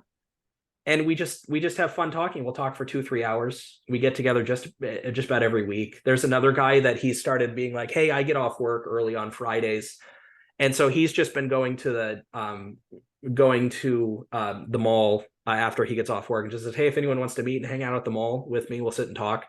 So he's been doing that for a while. My wife started this, she calls it creative night. And just ladies come over and they paint or they knit or whatever creative thing that they're working on, and they just sit and talk, and it's very casual and that sort of a thing. These are ways that you can build community in your congregation, in your parish. And it not only is it really fun, but these are some of the most meaningful relationships you're ever going to have. Exactly. And they're actually going to help you. I have seen men that have been coming regularly to my house, and I'm not like doing any sort of program. I'm not doing like a Bible study. We pray together sometimes, but that's not really the focus of it. We just get together and have good Christian conversation. And it's just, the things that we're thinking about. Usually politics and culture, and we've got some conspiracy theorists in our group and that sort of a thing. Heck yeah, man. Heck yeah. But every group needs conspiracy. Yeah, absolutely. And if your group doesn't have one, you're the conspiracy theorist. It's just what it is. That's right, exactly. But just that act, that getting together regularly, like it becomes a rhythm, and talking, you're building social skills. And the people that have struggled with that, you and I are very passionate about neurodivergence and autism and ADHD. Yes. Um, why is that becoming so endemic? I personally have a theory, and I think you agree with it, that actually there are no more autistic people today than there ever have been. I mean, there might be sheer number wise just because the population's bigger, but Right. percentage wise, I think we have just as many autistic people now as we ever have. But we have such a dysfunctional society That's that right. they are dysfunctional. Exactly. We have no place that is really a good fit for autistic people. You know where was a really great place for autistic people? The community of the church, Monasteries. and specifically monasteries. Because yeah, we shared that meme in the autism group a few weeks ago or whatever. It's like, what's your hyperfixation? The Lord, you know. Um, what are prayer beads but a fidget toy? What are That's right. I think most of the saints that we remember are probably autistic, and if you just read the hagiographies, you're like, these people are clearly autistic. um my and I shared this quote, or I shared this the other day. My pastor was talking about a French guy, Manet, who cataloged just about every Greek and Latin text he could find, and there's like 400 volumes of it. And my pastor goes, I don't know how much of an autistic person you have to be in order to do a project like that. And we all laughed. And he said, I'm not making a joke.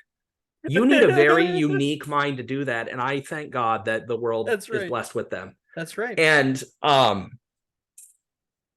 but we're all dysfunctional, and this community can be really good for all people, but Exactly.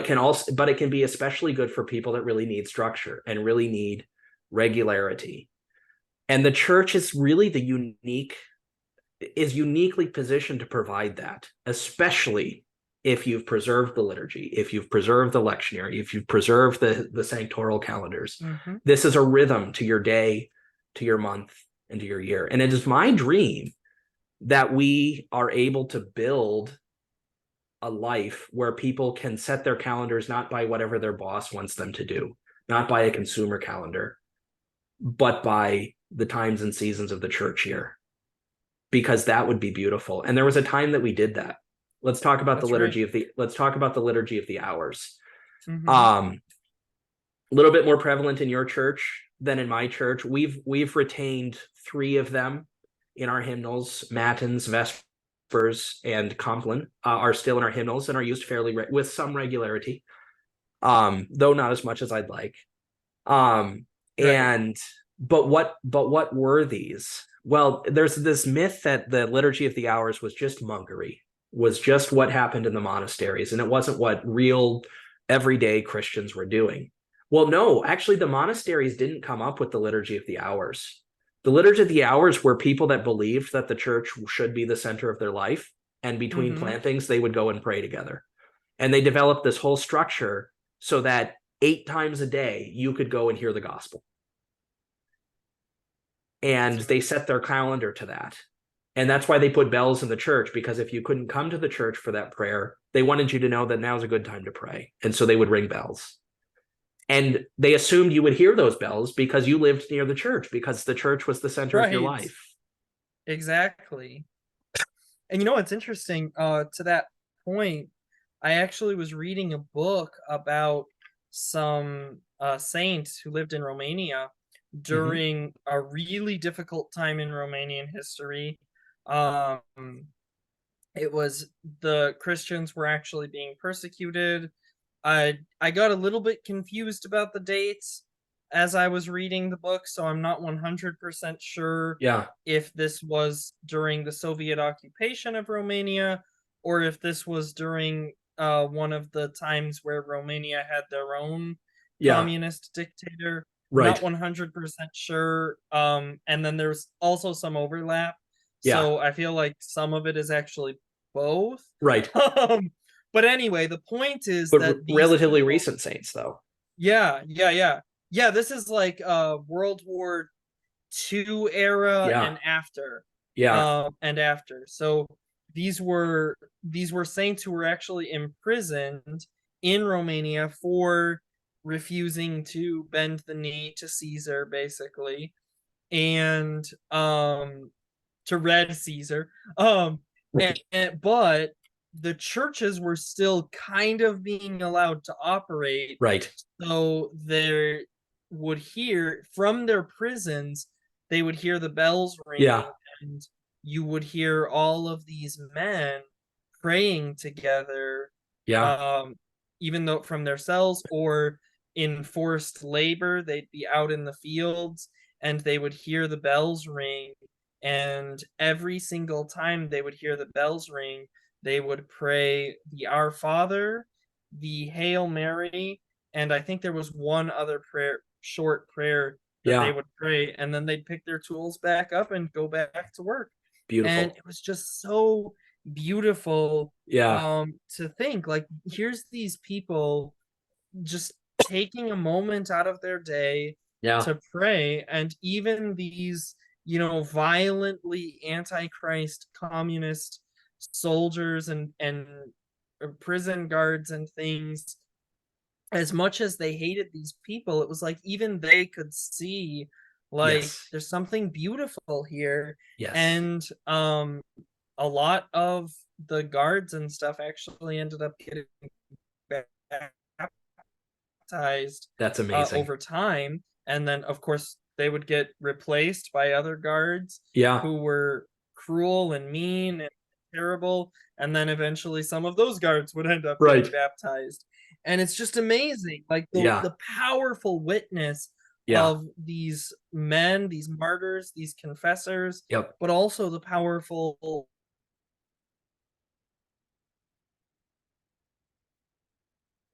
witness within their lives. Their Yes. schedule was not defined by communist dictators. It was defined by prayer, defined by the church. Their schedule was not defined, it was defined by Christ. Yeah. Exactly. Amen. Exactly. Yeah. No, this is And beautiful. And this is what I want our life to it be based is. around. This is Exactly. what our forefathers based their life around. And they would be appalled at what we do now. Where church for most Americans, and this is perhaps more of a problem in the West than it is in the East, I don't know. Mhm. Church is just something you do on Sunday morning. This really is kind of this is a very Presbyterian kind of idea. This kind of Mhm. the Lord's Day sort of idea. God gives to you your entire week.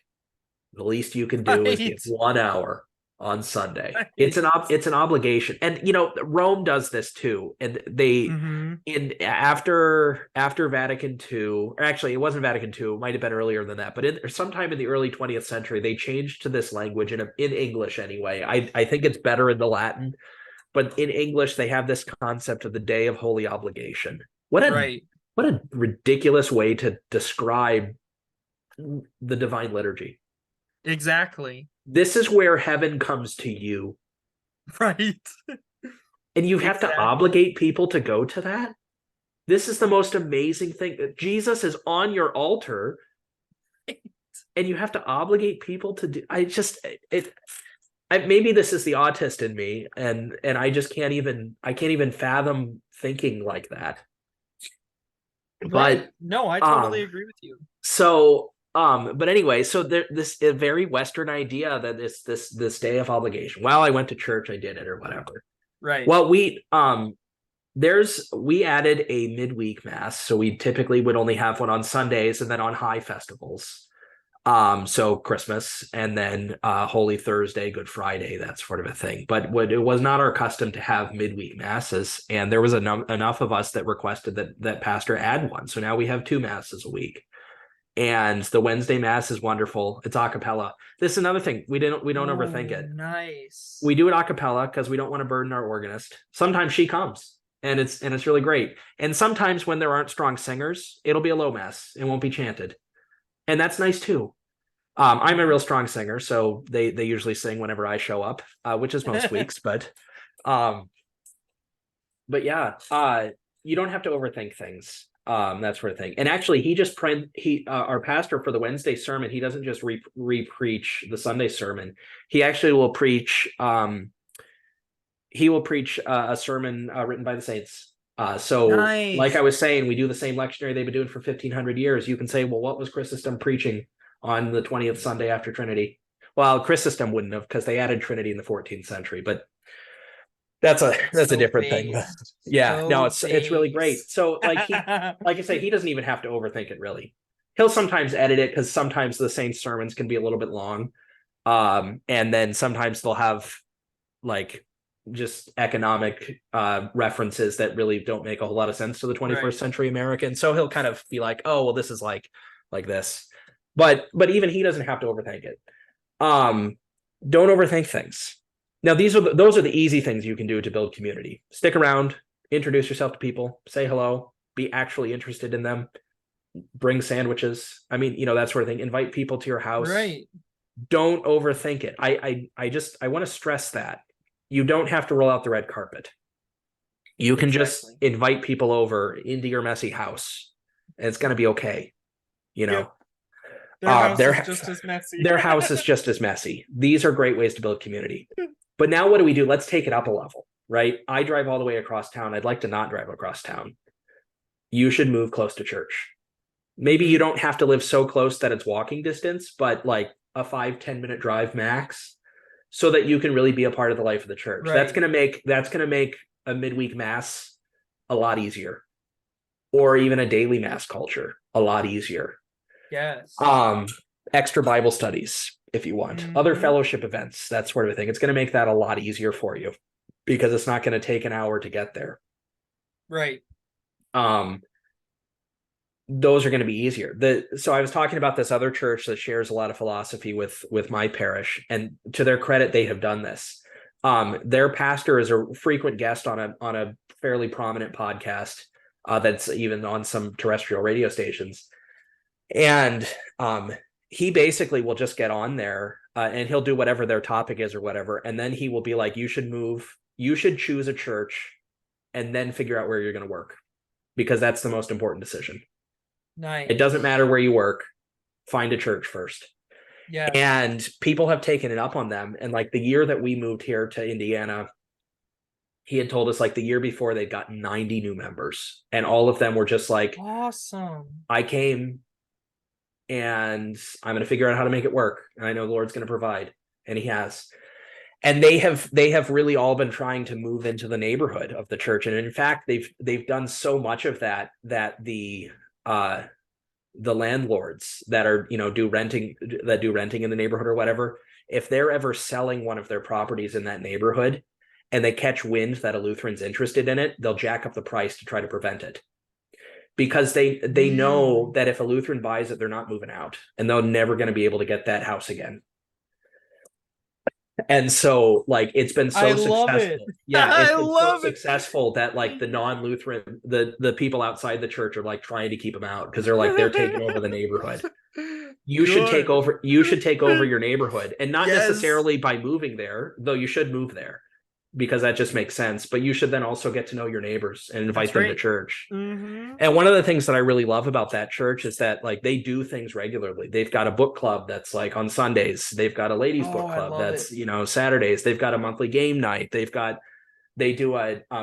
this organization called the Sons of St. Joseph, and they talk about how to be a man, and they pray together, and it's so great. And one of the things is really good. They've got a bike rack out front. And just about at all of these events, it's full of kids' bikes. They just biked it, they just bike there. Love it. Yeah. Oh, that's awesome. Yeah. So like they're really doing it. My church is smaller. We haven't done quite as much of that yet, but more of us are moving, trying to work our way there, that sort of a thing. And it really, this was the original mission of my parish. I don't know if I ever told you the history of my parish. We were actually planted by we were a Norwegian parish. We were planted in the 50s outside of this neighborhood called Indian Village. And our goal was to evangelize Indian Village, to be the church for Indian Village. And we still are just about the only church in right there in Indian Village. We have about 4 people that are members of the church that live in that neighborhood.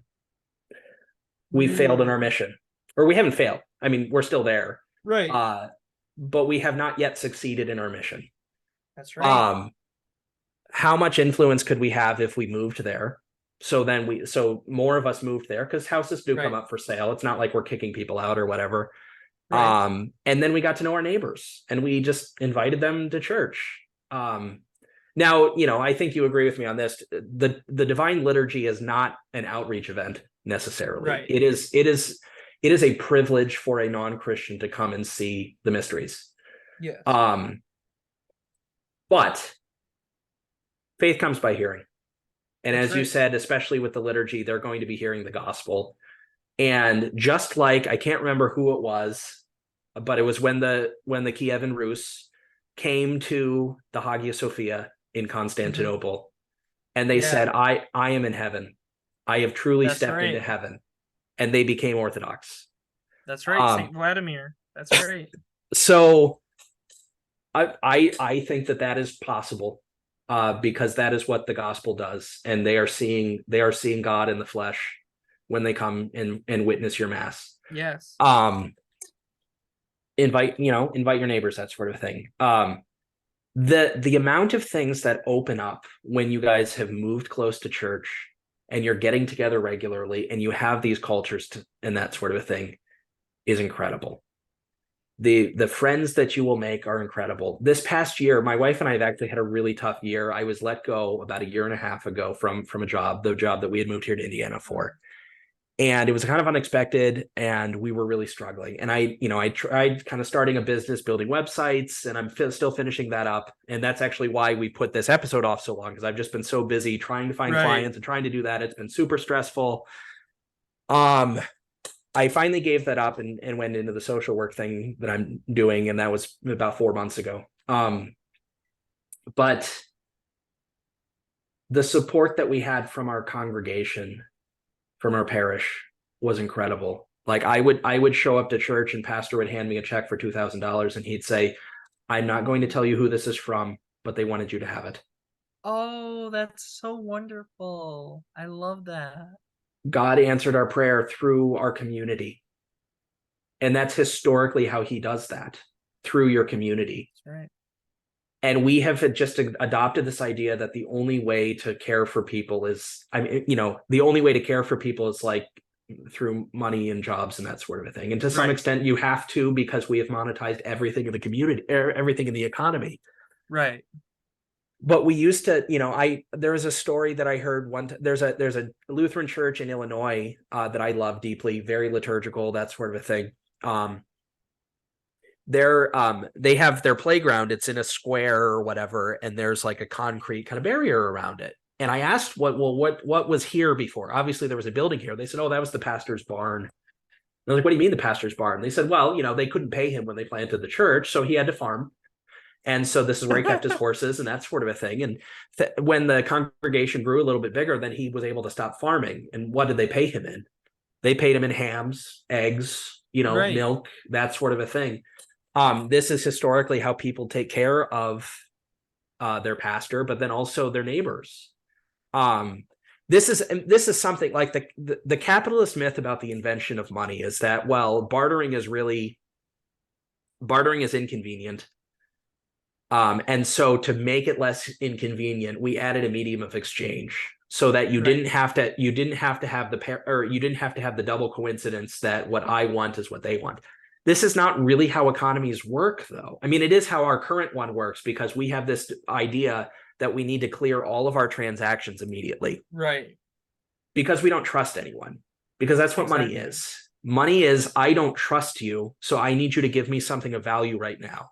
Exactly. But that's not typically how communities work. Communities typically work in what's kind of understood as a gift economy. And that sounds like very kind of pie in the sky is. But it basically works like this.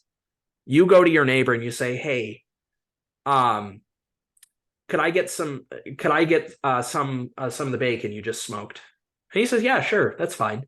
I've got some extra right here." So he gives it to you. And then he comes to you at another point and he says, "Hey, I noticed you're picking your apples. Could I get some of those apples?" And you say, "Absolutely. Right. And by the way, thanks for that bacon. That was really great." That's how most economies work when you trust each other. Right. When you need money, and money has pretty much always been around as long as there's been civilization. But what is the purpose of money? It is a purchase of trust. You typically need it if you're traveling, because nobody knows you, so they can't trust you. Although in the church, this is why like monasteries and churches a lot of times would Right. have people stay there because, well, yeah, you're family. What we trust you, Right. obviously. I love Exactly. that. I love that scene in. I love that scene in Les Miserables, where Jean Yes. Valjean he goes in there and the priest welcomes him in and he's sleeping there. But then Jean Valjean, he still is thinking worldly and he Right. steals the candelabras and that sort of a thing. And he sneaks out of the church, and Inspector Javert brings him back to the church, and he says, "Hey, I saw him. He's running off with your stuff." And the priest goes, "Oh, he wasn't running off. I gave it to him. And Right. by the way, you forgot this," and hands him Right. another gold piece. Jean Valjean is so amazed by this. He comes back to the church and he gives it all back. And he says, "Why'd you do that?" And he says, "Well, because you were going to be put into prison, and I didn't want that." And he becomes a Christian because of that act of mercy. Exactly. Um, this is about trust, not even just trusting your neighbor, but it's about trusting God. It's about trusting that God is going to protect you from your neighbor's sin. And I'm not saying be stupid. You don't have to give all of your Right. wealth to your neighbor. But how does our Lord tell us to use our money? Right. He says use it to make friends, so that Mhm. when you go to heaven, they will welcome you into their heavenly homes. That's right. How do we use our money? We typically use it to avoid friends because it's awkward and it's kind of hard. Well, Aaron, Like let's be honest. You and I use our money to survive, but we do, how yeah, do we do, people in yeah, America use money as well? yeah, yeah. Sorry, Well, I don't mean. yeah, we're neither of us are terribly wealthy, but there are things like here I am, I'm sitting in my basement that we're is not finished, and we've been working on for a year, and that's a whole thing. Um, but you have a community around the church and you're sharing things together. We could get this done in an afternoon. Right. 10 guys come and we throw some mud up on the wall and that sort of a thing. um Right. and that's the kind of beautiful thing that opens up when you live next to each other. Right. There are a lot of benefits to that, and this is why historically civilization has organized itself this way, with extended families, with friends primarily from church, because you're gonna believe the same things as them. That's how Right. culture survives, because it stays together. I Right. but we've done this to ourselves. I what is one of the curses? The Assyrian Empire comes into the 10 northern tribes. God sends Right. them. But what do the Assyrians do to the Israelites? They spread them to the ends of the earth. Mm-hmm. They scatter them. And this is devastating. Exactly. The tribes are destroyed.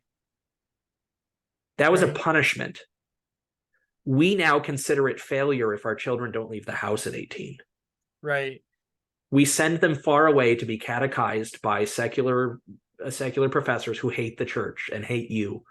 Mm-hmm. And they have bought into Freud's idea that you need to reject your parents' philosophy because his nephew Edward Bernays says you need to consume things. And why do we need to consume things? Right. Because we produce too many things and someone needs to buy them.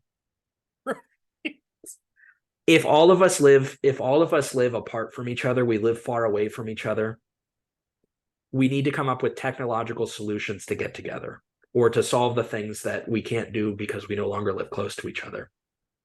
Here, you and I are across the country. Of course, thanks be to God for the technology, because I now have a good friend in you and I never would have met you otherwise. Right. So the technology is not all evil, but it does change the way that you think about things. Right. I do believe that the decisions that I made and the investments that I made into using especially Facebook as a medium were done for kind of half pious but also half kind of sinful reasons. I was frustrated with the community around me, and rather than get to know the community around me, I went and found community of like-minded people all over the world. And I love these people. I love you, but you're not my neighbor, you know? Right. I don't know very much about my neighbors. I know the ones on this side of me fairly well. I don't know the Right. ones on that side. I hardly know anything about them. And that's on me because I've invested so much into these friends that are far away because it was easier. And I've used Right. this technology actually, and it's hurt my local community. Exactly. How much more rich could my community be if all of us knew each other? What Right. would we be able to do for each other? How much less work would we have to do? We duplicate so much of our work. We all live in separate houses. We all have separate mortgages. We all have separate utility bills, that sort of a thing. Right. Why do we do this to ourselves, especially our family? Exactly. We don't have to. I had told you this the other day. I actually have some friends, and I've pitched the idea of going and let's go buy one property together and put a bunch of tiny houses on it. Right. Uh, and they didn't think I was crazy, and that's a testament to the community that I'm in.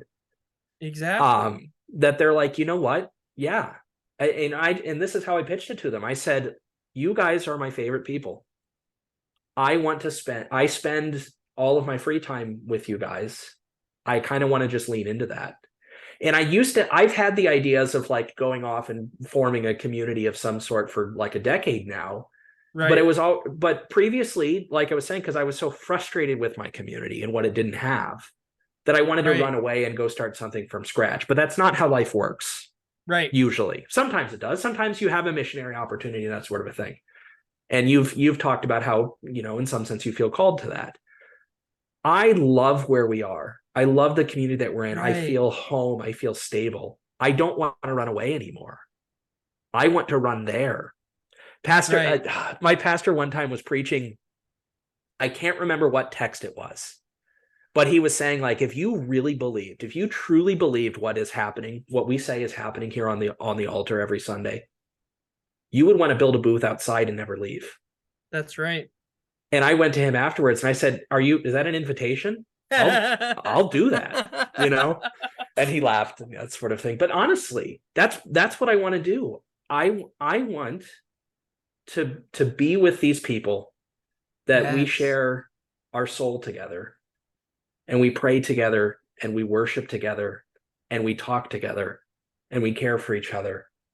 Why have we chosen to live apart from each other? Mm-hmm. Um I could not agree more. out of some sort of pride or something. I don't know Right. what it I don't really know what it is, but I mean it is attached to this consumerist thing. What is the American dream? Well, Right. it The white certainly picket isn't living in a fence and commune. That sounds right. communist. You Exactly. got to have your house with your white picket fence and your two cars and your 2.4 children. That's how you're successful. And Exactly. you go off and you give your life to some corporate monastery that hates you. Exactly. Exactly. Corporations are monasteries. You dedicate your life to them and Mm-hmm. you worship at their feet. And I'm being very this is a hot take, but what is it that you would do at a monastery? You dedicate your life Right. to it and you work for the benefit of the community that's there. But what is that community there for? Is there to devote itself to God and to his Mm-hmm. service, right? Corporations now have corporate evangelists. They actually will call that, people have that job title. And what is their job? It's to help you believe in the mission. They call it a mission. That's a church word. The Mm-hmm. corporate evangelist helps you, the employee, to believe in the mission of the company. I was going to say congregation. Right. And they do this because they hate you and they want to pay you less. They might not say that they hate you and they might not know they hate you, No, they but they say have things like, we're a family. right. What an abomination of that term family. Right. They don't know, they maybe not don't know that they hate you, but they do, and they have Right. to. They are legally obligated to hate you. Exactly. I believe that the way that a Christian should run a business is that the employees should desire to do as much as they can for as little money as possible. And the employer should desire to pay them as much as possible for as little work as Yes. possible. And when those two Yes. lines meet, that's where it should be. Um, and so, but this is the corporations are monasteries, and colleges are Oh training schools yeah. for them. This is Exactly. it Not is just college, but indoctrination. even high school, Yeah. all the way down. The entire school system Yeah. is just It is. Well, and if you look into the history of the school system, what we have is called the Prussian mm-hmm. education model. And this was it Prince Frederick? I don't remember who it was, but anyway, the Prussian king, he was like, well, we're industrializing. We need productive workers. Yes. So he or his advisors developed a schooling model that would make people into productive workers, and that's what we have. And if you like, you talked about Freud earlier. Dewey was the same. He hated the church, Right. and he believed in this industrial model, and that's what we have gotten. And even the religious schools largely are Dewey schools with a Yep. little Jesus slapped on top of it. Exactly.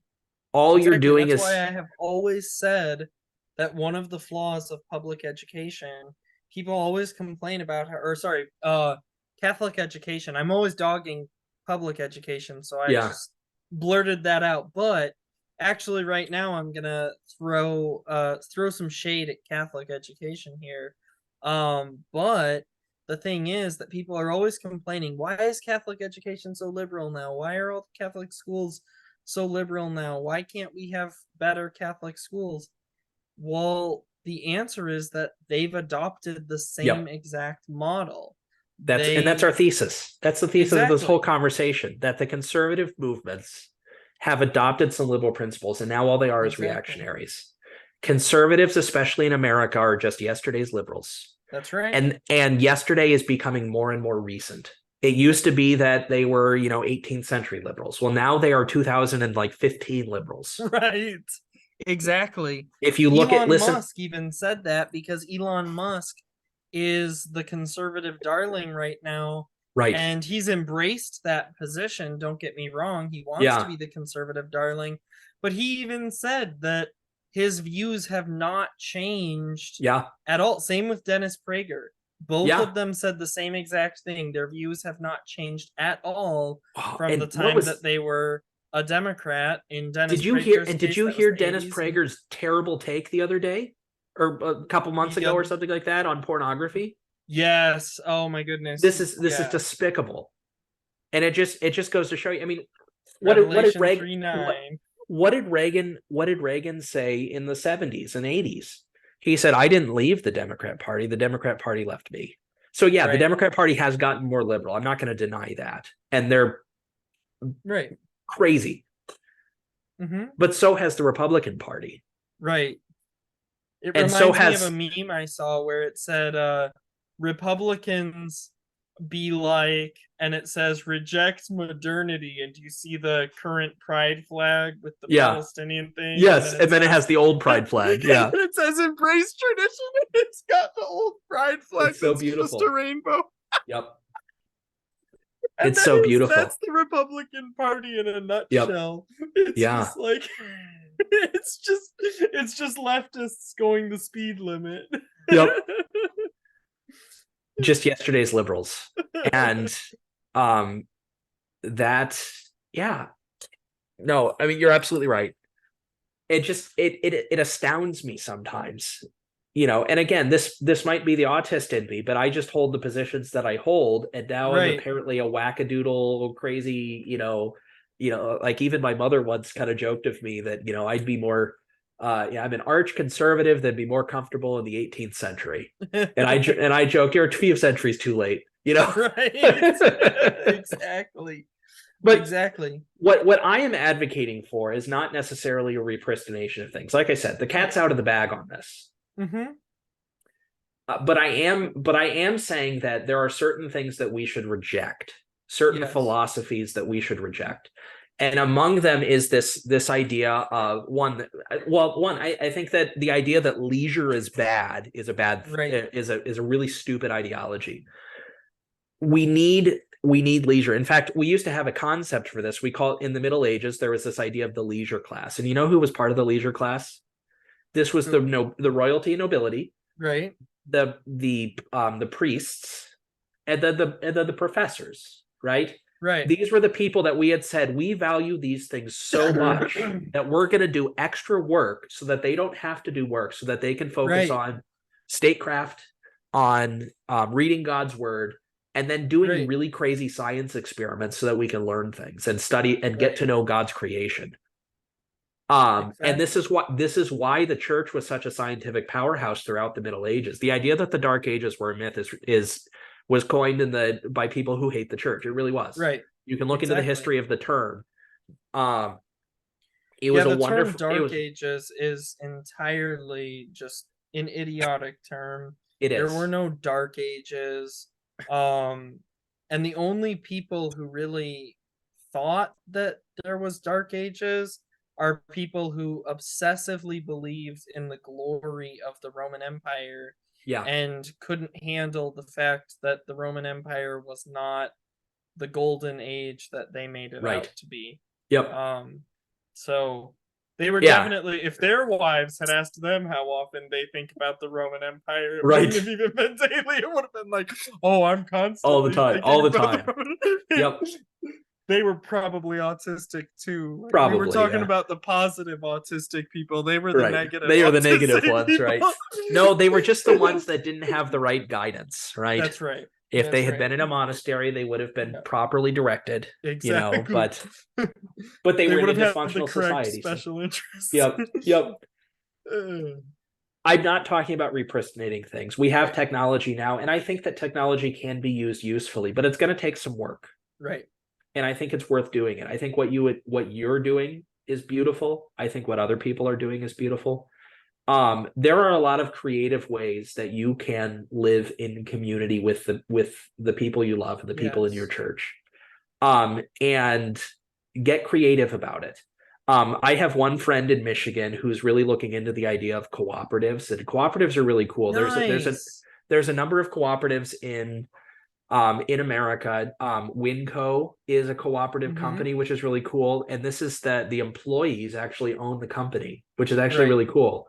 And you see there the direct connection between the success of the company and the employees. Right. That's a beautiful symbiosis there. If the company does better, the employees who own the company are going to do better. That's beautiful. I mean, this was also true of feudalism too. Like there's this Right. idea that the nobles were just extractive. Well, some of them were. This is true. Right. But the ones that were doing really well, the ones where the peasants loved their lord, were the ones where the nobleman would come and he would say, "We had a bumper crop this year. Thank you so much. Here's a Right. feast, and I'm dedicating it to Our Lady." You That's know, right. and and they would say, "Oh, bless you, Duke. It's an honor to serve you," and that sort of a thing. And that's a beautiful relationship, and they both benefit. It is. He becomes wealthy off of their labor. This is true. The Lord blessed him with that, and he shares that wealth with them. Exactly. It's Um, and symbiotic. and a lot of the rents that they like. If you just look into the economics and how the rents and stuff worked back then, it wasn't extractive. Right. Like we have this myth of Robin Hood, and Robin Hood, yeah, there's some good things about Robin Hood as a man and that sort of thing. He's not just a thief. For a while, I was like, no, he's terrible. Robin Hood sucks. Right. But no, there's a good thing. But this is what he was fighting. King Richard was beloved, and he was an excellent Mm-hmm. general. He wasn't that great of a guy, but he was an excellent general, and he was a fairly pious Christian, and he was fighting in the Crusades because he believed that that was important. Mm-hmm. And because he was such a good general, the British, I forget what it was called at the time. I don't think they called it an empire at the time, but it was at its largest territory. It had a very large territory in Right. France. And that was the wealthy territory. And actually, King Richard spent a total of 6 months in England, his entire reign of England. He was the king of England, but he lived in France. Right. And he got most of his money from France, and he didn't really tax England at all. Well, when King John the First, his brother, became king, they lost all of their French territory because King John was a pretty terrible general. He was actually a little bit better of a guy, Right. but he was a terrible general, and so he's hated. But he lost most of his territory in France, so what did he have left? He went to England, and he was like, "Well, I need I'm going to start there. I do have agreements for rent here, so I'm going to actually start collecting it. Right. And the barons got so upset with him, and Robin Hood was one of them, that they revolted and forced him to sign the Magna Carta. Right. And he was not excessively taxing them like the fox in or the I guess he's a lion in the the cartoon, right? Right. Um By the way, he the was just Magna Carta sucks. I agree Boo. with that. Boo, Magna The Carta. barons forced him to sign it because they didn't want to pay the rent that they had agreed on. And when did they Right. agree on it? It was like 200 years earlier, in when William the Conqueror came in Right. 1066. Their ancestors agreed to this rent, and it was paltry rent. I mean, like Right. I heard of this one. This isn't one of the ones that Richard was doing, but like in Scotland, there was a Scottish lord, and the rent that he charged one of his tenants was, at any time the lord could request a peppercorn. Now that would be very expensive, so that seems like Right. it's a really high rent. But the thing is, he never collected it Right. unless you turned against him. If you were going to fight against him, he says, all right, well, you owe me 5 peppercorns because you haven't paid me for 5 years. So, Right. and he says, or we can forget this whole thing, right? Right. And you can support me. And so they supported him, and that sort of a thing. But like, even there, we're not talking money. So like, we've so bastardized even that concept Exactly. into monetary terms. Like, and some of them were money. I just love this whole thing. One last quit rent story. So every year, the King of England, or previously the Queen of England, would go to the city of London, and she is presented with, I think it's a dull axe and a horseshoe with 6 nails or something like this. Every year she has to receive those because at some point in like the 12th century, the crown gave this land to the city of London, and they don't even know where the land is anymore. But the contract is still in force, and because they're in London, they're still using the Right. land, so they keep paying this. So every year there's this ceremony where she receives a dull axe and a horseshoe, or where he receives it or whatever. It's a hilarious thing to me. I love that. But basically what it was is what was the currency then? It was trust, Right. right? If I can trust you, I'm not going to make you give me a peppercorn. If I can't Right. trust you, then I'm going to charge you money, because Exactly. that's the relationship that you have with me. If you don't want to do this, you can leave. We need to be able to trust each other if this relationship is going to work. And that is the strength of community. Because why did he need that trust? Well, if he needed to defend his territory, he needed to know that he could trust you to grab a pike and march with him. Exactly. It's no different today. I mean, the economy is completely different today, but we still need to be able to trust each other, and Exactly. we should have relationships like this. And a cooperative is a neat way to do that.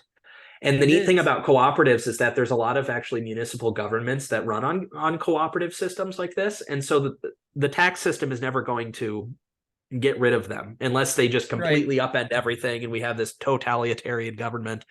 That sort of thing. Like, it would create like the odds of America becoming a monarchy are about as good as the odds of them deciding that cooperatives don't exist anymore. Like, Right. this is a very stable thing. And the neat thing about it is that moving in and out of a cooperative is really good. This is another thing that people are really worried about when you're talking about intentional community. They're like, well, that's a Right. cult. I'm like, no, we're just doing what Christians have done for thousands of years, but we're having to come up with a Exactly. weird, creative way to do it because the economy sucks. Right.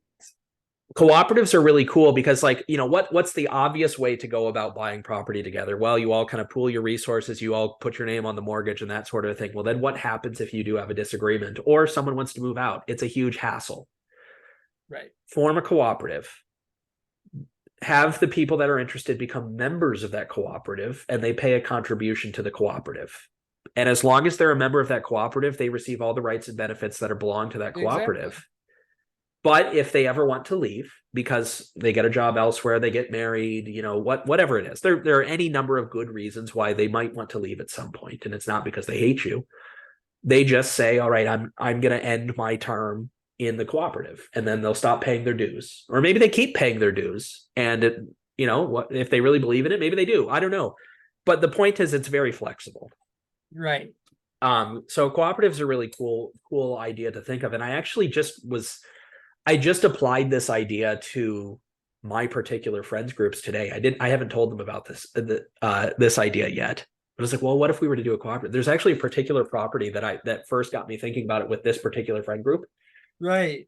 My wife's German club is actually selling their property, and it's a 15-acre property. It's got 2 little ponds on it. It's in this nice little kind of residential neighborhood. It's got this barn, and they've renovated the barn. There's like a restaurant downstairs, commercial kitchen with a bar, nice seating area, and then upstairs just big loft area, and that's where they do their performances. But the members of the club are all getting very old, and they're struggling to take care of it, and they've decided, it'd be better if we used our resources to continue the club itself rather than maintaining this property. And I think that's a wise decision. But it's going for a song. It's like $150,000, 15 acres in the city. It's in the city, and it's like we could ride our bikes to church. Now, there's no houses on it, right? There's this barn, and the barn is furnished for the most part, but it doesn't have like a shower, and it doesn't have like individual rooms or anything like that. But I was like, what if our group of friends, we got together and bought this, and we just like put trailers on it or tiny houses or whatever. Right. And, there were a number of reasons why we didn't think it would work or whatever. But I was like, well, what if, it's not ready for us to move there yet. What if we formed a cooperative and we purchased this, and then we started using it as an event space? We rented it out as an event space, that sort of a thing. Use that to raise some money, use those funds to build our little houses and that sort of a thing. And, the idea behind this is that we do use the barn as a large gathering place where we have our kind of individual places for our family. I think that that's important. I think the family should retreat sometimes and strengthen them, work on their own family culture and that sort of thing. But then other times, get together. And what are the things that historically people would do together? Well, they do laundry together and they do meals together. Right. A lot of times, and this is actually kind of a cool thing. Just going back to setting your clock around the church, because before we invented clocks, and especially alarm clocks, we would pretty much go down and artificial lighting.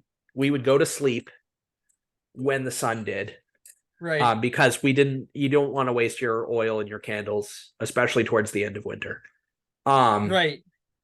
So you would just go to sleep. Well, you're not going to sleep for 10 hours while the sun's down. Right. And so naturally they found that they would kind of wake up about 5-6 hours into their sleep and they'd be awake. But it's like 3 a.m. or 2 a.m. or that sort of thing. So they'd have this period called mid-sleep, and it was such a worldwide thing that we even have breviaries designed for mid-sleep. And other common things that they would do at mid-sleep is they'd go for walks. They'd go to their neighbors and they'd have meals. There were specific foods that they thought was really good to have when you're going to go to sleep again in another hour or so. Right. They would play music together. They'd have stories. Like they would get together in the middle of the night to do, awesome. Setting your clock by the hours of the church. But we have breviaries that they're like, here are good readings and prayers for you to pray during this time. So and just think, if we're pooling our resources money-wise, but we're also pooling our resources labor-wise. I was saying the other day when I was pitching this idea to our friends about living communally, I was saying, all of us talk about wanting to garden, but none of us feasibly can do it. I'm too busy. I'm kind of poor. You guys are kind of poor. You're living in apartments, that sort of a thing. None of us can feasibly do it, but we all want to, because we want healthier food. Right. We want to feel the earth under our skin, or, under our nails and that sort of a thing. But none of us have time to. There are so many things that we want to do that we just don't. And if we pooled our resources, we could. And we could rotate who cooks. Right. We could, we get 3 or 4 washing machines or whatever, and do laundry. That way not everybody has to own a washer and dryer and that sort of thing. Like, just there's a magazine that I really recommend. I don't know exactly what their theological kind of background is, but it's a magazine produced by a group called the Bruderhof Society.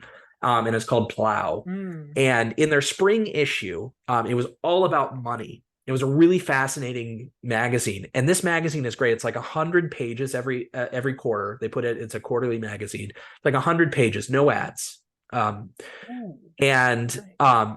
great writing, beautiful pictures, high quality paper, that sort of a thing. It's wonderful, and it was just a very enjoyable read. And one of them was titled "What It's Like to Own 22 Cars." And so kind of a clickbaity art title. And he's talking about Right. he lives in one of these Bruderhof communities, and one of the things that their community has decided to do that if that you either before coming in you either sell your car and take the money and you give it to the community, or you just give your car to the community. And so they just have this carpool. Just there's cars and trucks and vans, whatever people had Oh, brought with them. And then whenever you need a car, you just go that's and say, so "Hey, I'm going into cool. town. I need a truck." They'll give you the keys for it. And he says it's wonderful. I always have a car. It's always full of gas, and I take better care of it. In fact, one of the things that really bothers me is when I get into a car and someone's forgotten to fill it up and vacuum it out. They have like a shed next to where you park all the Right. cars where you can vacuum it out and that sort of thing. And his wife says, "But honey, you when we lived in our suburban house, you never did that." He says, "Well, that's because it was my car. This is the community's car. I'm not going to do that to my neighbor. Right. I'm Right. willing to screw myself over." So, Yeah. oh, one I'll second have a here. I think filthy I car, lost but audio. uh-oh. Uh, I can still I know hear you can you. hear me. Can you? No, I'm not hearing you. I think I lost you. Pause Uh-oh. for 1 second. I apologize. Yeah, no problem. Yeah, so everything he's talking about is just so interesting. I love this discussion. I love this idea of sharing, pooling our resources together as the church. It's a wonderful idea. So I put on this headset because I think my wireless headphones died. So, Oh, okay. yep. Okay.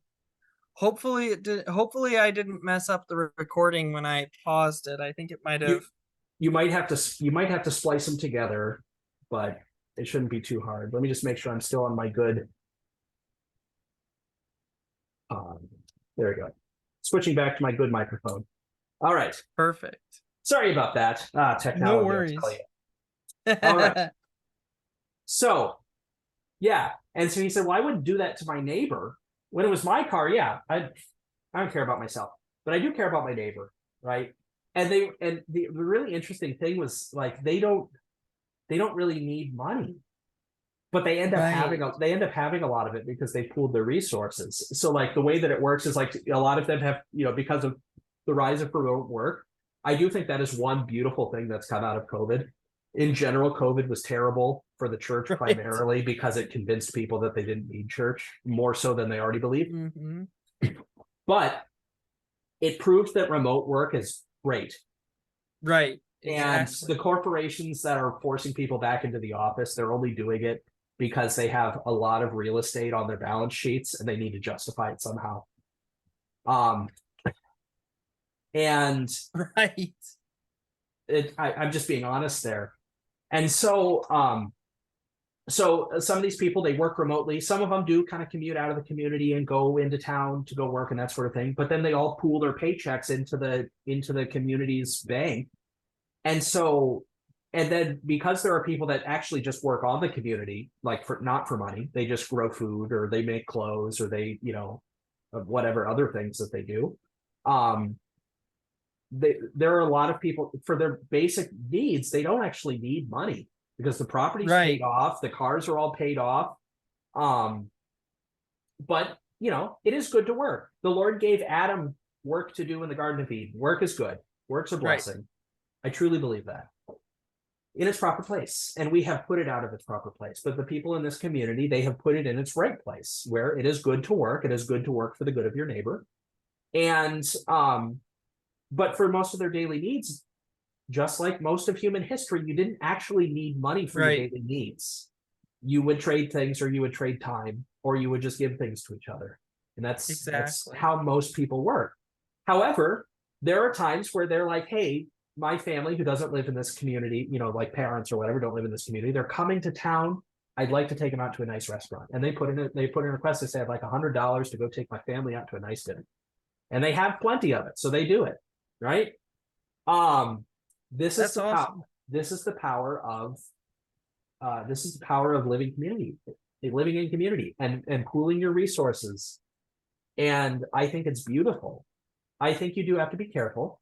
And actually why, when I'm pitching it to my friends, so my friends are kind of split between these two churches I've been talking about. Right. That's why I thought this property actually would be really great for us, because it's actually biking distance from like both of these churches. And so we could still be part of those communities and then also have this more fervent community together.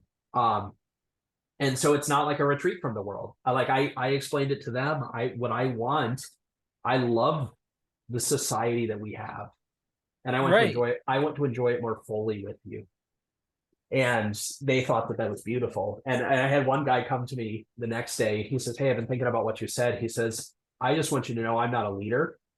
But I love what you're saying. And if just like, if you just tell me what to do and I'll do it, like, I love it. So, yeah, I don't know. I don't know if Bravo will do it. I do know at some point we would love to live closer to church. And I think we'll be able to make that happen at some point. We bought this house, in 2021. And now we're kind of stuck with the interest rate problem. Right. Right. So we're here where it is, and we love it. We do love it here. It is a house that's good for our family, and it's not too far from church, and we make it work. But how much more beautiful could it be if we live closer to church and we live close to the people that we love and we want to spend all of our time with? It could be really beautiful. I mean, just some other benefits of community like this. Just even putting aside like buying a property together and actually living together, just having community, and you trust each other and you love each other and you want to care for each other. My wife and I don't pay for babysitters anymore, but we go on dates. Awesome. But we go on dates fairly regularly. And how do we do this? Well, 1 week they go on a date and we watch their kids, and then the next week they come over here and they watch our kids and we go on a date. And that's how we do it. And that's I'm not very wealthy, but we go on regular dates, and that's how we do it. Because we have that's how we have a wonderful community. That's so great. Yeah. That is so cool. I love that. And that's yet another way, like we were talking about before, how to get involved in your community. Yeah. Well, you've made great points about living closer together, and this is involved in that, but also just in general, like that's another great way that you can be connected with your church community. Yes. Find out who needs babysitting. Find out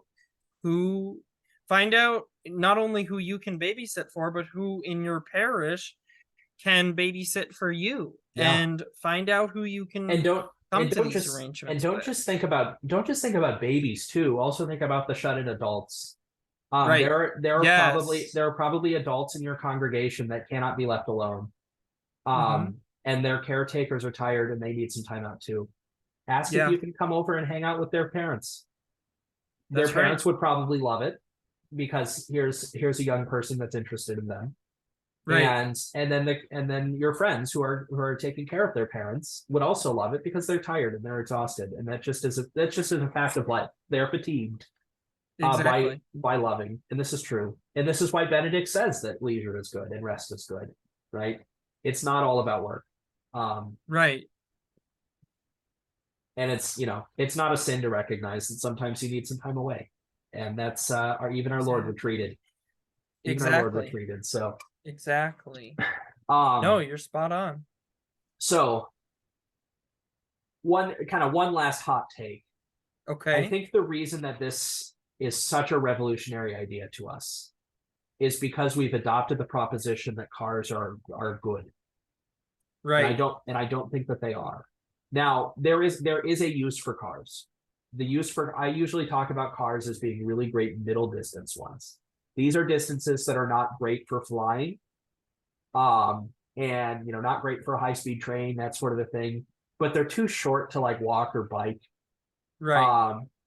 So this would be like driving into town to get groceries. That is great use for a car. Driving to the next town to, get something.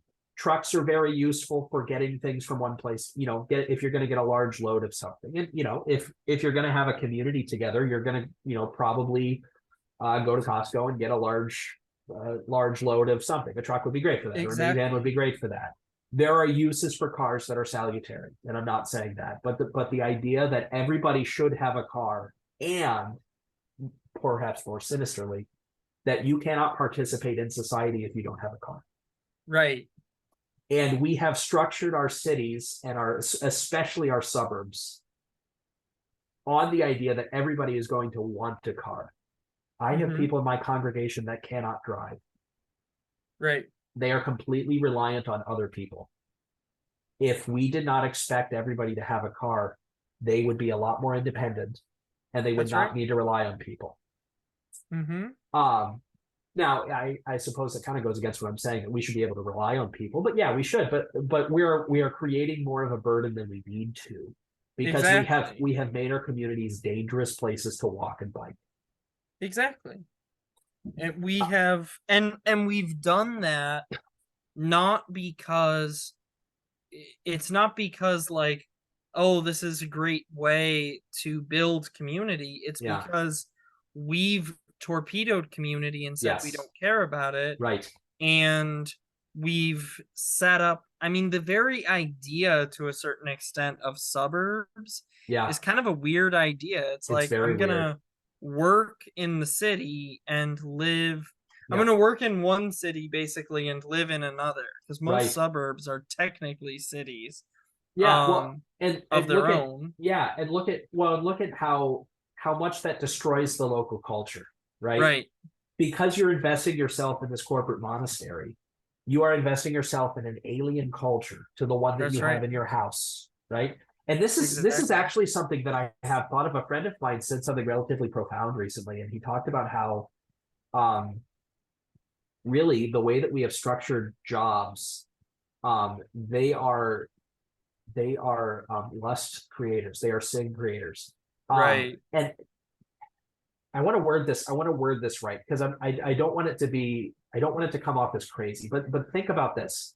The mission of the corporation, you need to buy into that in order to work there. You need to, in order to get yourself to do something that has nothing to do with you.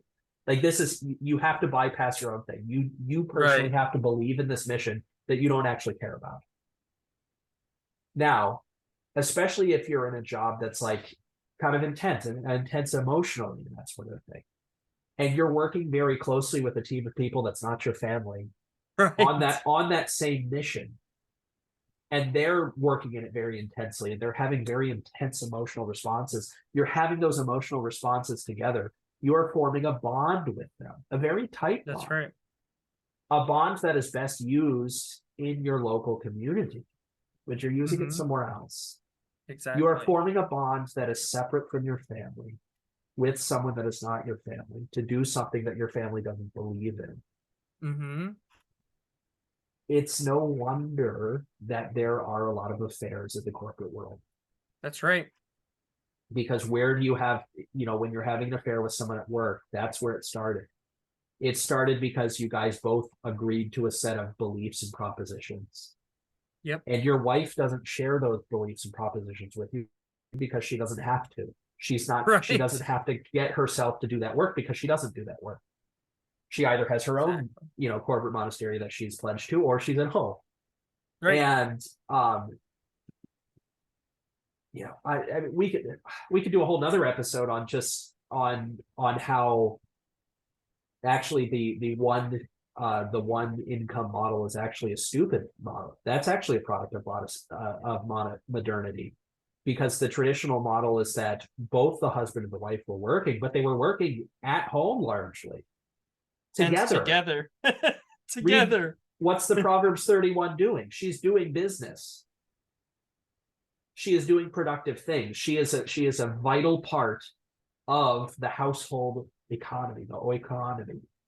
Right. And so we have divorced the oikonomy. and I think it's no wonder that divorce has fallen. That's right. That's kind of a hot take there. The car has enabled this largely. It is a hot take, but it's a hot take, but you have to understand it in light of everything we've already said. Yeah. And the reality too is that nothing is neutral. Yes. So this is why so often I go back to the Book of Enoch. Yes. The Book of Enoch is actually largely about what we're talking about. Yeah. Because what the Book of Enoch is about is it's all about technology and how basically technology is not a bad thing. Yeah. God wants us to have access to more knowledge, more Yes. ability, more capacity, and we need technology for that. But technology is it's a double-edged sword, if Yes. you will.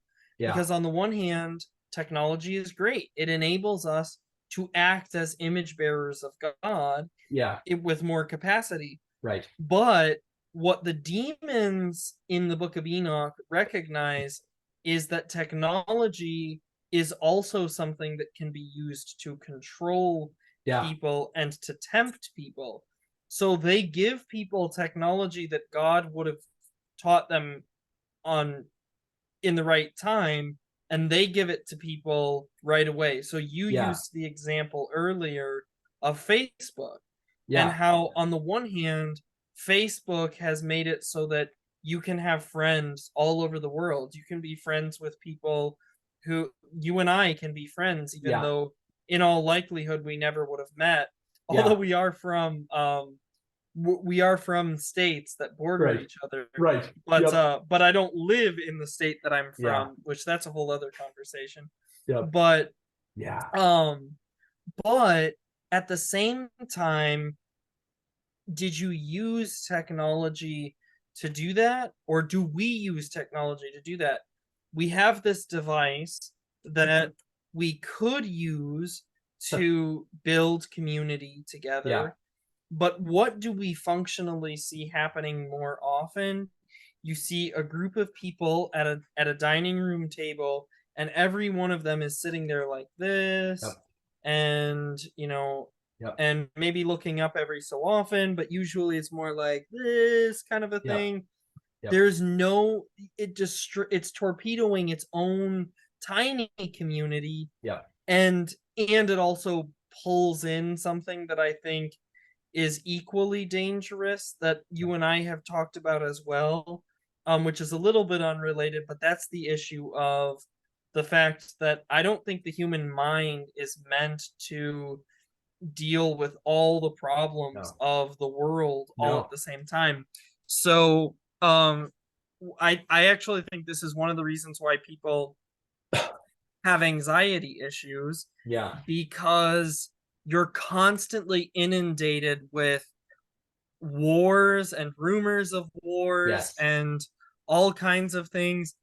And the reality is that like 50 years ago, 70 years ago, like maybe if it was World War II or something, but aside from something like that, like there's literally no reason Yeah. why I would have needed to be anxious about the fact that that there's a war in Ukraine. There's a war there's in a war in Israel. Ukraine. Yeah. Or a war in Israel. Like now people are having arguments and all this about a war that's happening in Israel, and I literally sit back and I think like will I mean, I hate to be sort of callous about it, but truthfully, let's say for the sake of argument that whatever side you're rooting for lost this war that's happening right now. Yeah. And so if you're walking around with a Free Palestine t-shirt, yeah, let's say that the IDF just wiped out Gaza tomorrow. That would be horrible. Oh, absolutely. Would it affect you at all? It would, largely it would have no effect on me personally. Yeah. and same for the people who are, putting up things that have the little Star of Remphan, and it says I Yeah. stand with Israel. Right. And it's like, okay, great, you stand with Israel. Let's say that all of the Muslim countries banded together and they wiped out Israel tomorrow. That would be horrible. Lots of Yeah. people would die. It would be a tragedy. Yeah. I'm not saying that I desire to see Right. either of those things happen. All I'm saying is It wouldn't have any that effect on you. it would have zero effect on my life. Right. There's no reason for me to be anxious Yeah. about it because I can't control it. What's going to happen is going to happen. And it's not even something that's going to affect me. If I should Yeah. be anxious about anything at all, I should be anxious about my own life. Yes. Um, and How is I my don't wife even, doing? How are my kids right, doing? How is my parents exactly. doing? How is my And as a neighbor doing? Christian, I don't even want to be anxious about that Yeah. because, as Jesus says, we should be anxious for nothing. Right. But my point is that I can at least sort of handle the anxieties Yeah. of my own life Yes. and give those to God and Yeah. work through those things. But Right. how can I handle the anxieties of my own life when every morning I'm waking up and I'm like, and oh no, Israel got invaded, and Yeah. Ukraine is at war, and Yeah. there's like all over the world, there's crises, and I truly feel for the people who are going through those crises, Yeah. but I don't need to make them my crises. Yes. And I think that that's a huge downside It really to the is. technological advancements that we have, is not just the fact that it severs us from our own Yeah. connections, it's the fact that it builds these weird artificial connections Yes. that I really don't think we can actually do or sustain. Yeah. So I believe this is a beautiful piece of technology, Yeah. and I believe that it's wonderful that we have it and that we can use it, and that folks like Aaron and I can connect with one Yeah. another. Um, but I believe that the demonic aspect that the Book of Enoch is reaching at is this idea that we're talking about here. The car is a wonderful thing Yeah. if rightly used, Right. but the car becomes a terrible, horrible thing if what it becomes is an excuse for me to go get a job somewhere that separates me from my Yeah. family, that Yeah. takes me away from my wife, that Yeah. makes me essentially an absentee father Right. for most of the time. Yeah. um so these are things, so that's where, like you said, the thing about the divorce rate, and I realized that I went off on kind of a tangent there, I but think I it's a very guess related my tangent. Yeah. my point is that what you said only seems like a hot take because we have been in so ingrained with these Yeah. ideas that, like, technology is good, everything is good, everything, Yeah. and we're like that And we're dog in the progressing. meme. Yeah. Exactly. Yep. Yeah, we even call it progressive. Yeah. And what what are we progressing? Yeah. What are we progressing Are towards? we more virtuous? No. Are our Right? communities stronger? No. Are people more prosperous? No. And we have more dollars in our bank account, but those are Right. increasingly buying fewer and fewer things. Right. Even on its own terms, we're not progressing. Right. And we haven't been for a very long time. Exactly. And that decline started after everybody adopted the everybody needs a car mentality, everybody needs to Mhm. go to college mentality. We need to send our kids far away. That's what success is. We all need to live separately. The very idea that living in your parents' basement as an adult is considered failure, I think, is one of the worst propaganda out there. Right. Because what is that really about? It's like, oh no, instead of having one mortgage and one set of utility payments, you should have two. You should have to. You should have two. And Exactly. well, you and I, this is the life we live. You live away from your parents. I live away from my parents. It is what it's the world that we have. I have two cars. My job is entirely dependent on cars. I drove 200 miles today. That's Right. insane.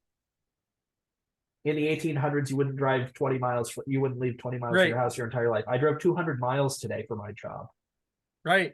Um, that's an extraordinarily high thing. I don't normally do 200 miles for my job, but today I did, and the car enabled that. But you know, I love your little disclaimer there.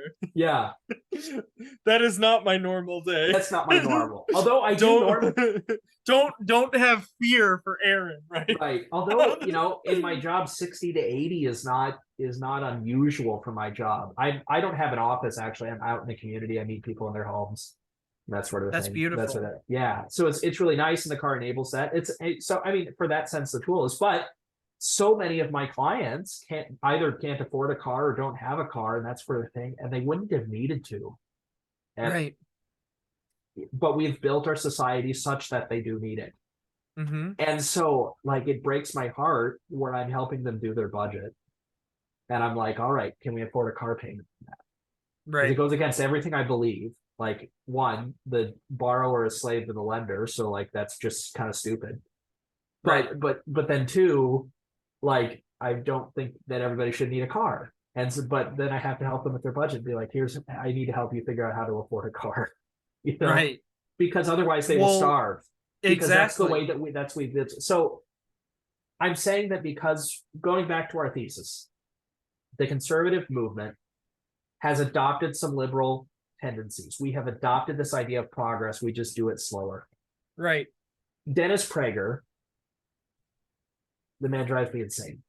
He For shouldn't. I've sure. never met the man. I never will meet the man. Like you were saying, he shouldn't drive me insane. So I largely don't. But there's this video that lives rent free in my head, in which one of his people was arguing about how cars equal freedom. That was the title of the movie. That Oh cars my goodness.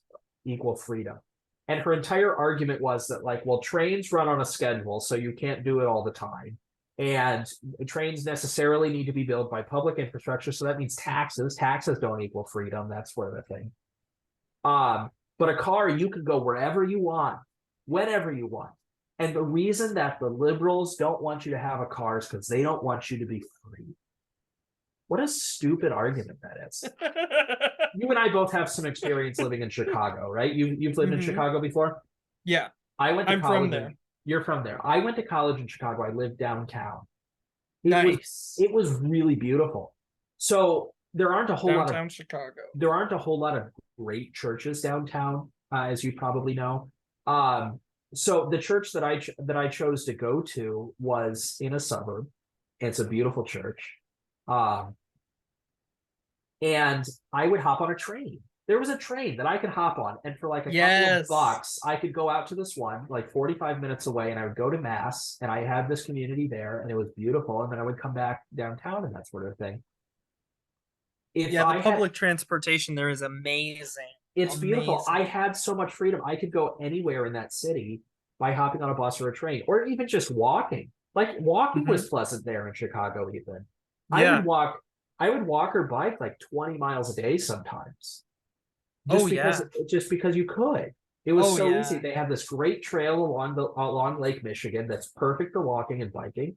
And I would, at my senior year, I moved out of the dorm and I moved into an apartment with my sister on the north side of town. It was 10 miles from campus. I would bike it, and it was That's amazing. so I awesome. loved it so much. That was real freedom to me. What wouldn't have been freedom is paying $300 a month for a parking space downtown. Mm-hmm. That's a burden. That's slavery. I am now dedicating Exactly. $300 worth of my labor to parking a car, and then gas, and then insurance, and that sort of thing. Like, Mm-hmm.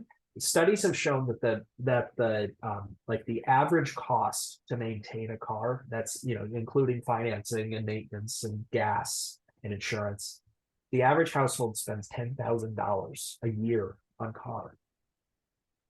What if we didn't have to?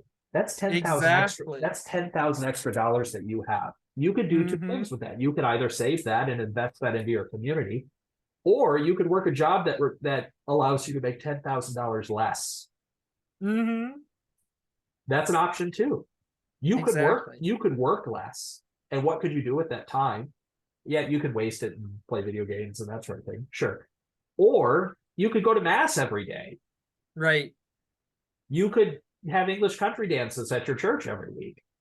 You could have meals with your friends. You could pray more with your family. like we can, people will talk all the time about how, there has been a push for smaller work weeks. You see this going through Europe, and that's Right. where the thing. What are the conservatives doing? They're railing against it. And why are they railing against it? It's because of this Protestant work ethic idea that you need to be working and you need to be Right. working more. In fact, like one of my guilty pleasures is listening to Matt Walsh.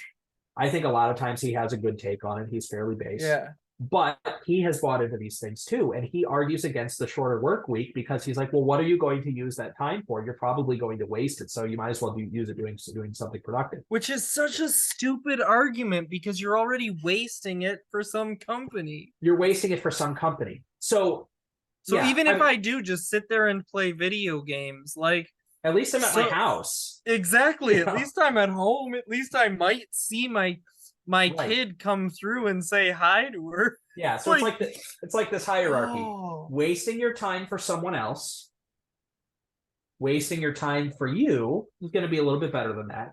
Right. Wasting your time for your family, using your time productively for your family would be something better. Right. That sort of thing.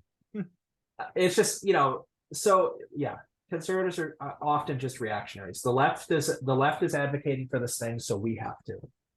Here's another hot take. I think Karl Marx, actually properly critiques capitalism. Mm-hmm. He makes some really great arguments, and he attacks the right things. And you know who agrees with him? Pope Leo XIII. We've mentioned him before. The distributists too. That's right. Marx comes to awful conclusions, though, and you shouldn't read the rest of his book because he was a satanic pervert. I mean, he was a horrible, horrible man, and he comes to awful conclusions that have led to the death of hundreds of millions of people. So I'm not advocating for Marxism. He's good at making observations of patterns. Yep. He's bad at coming up with solutions to the problems that he's able to see. Yes. But this is actually something that, I was joking around with a guy at my church he lived in Russia under the Soviet Union. Yeah. And he said, and I asked him how different it was. And he said, well, one thing is that in Russia, we had to learn economics in school.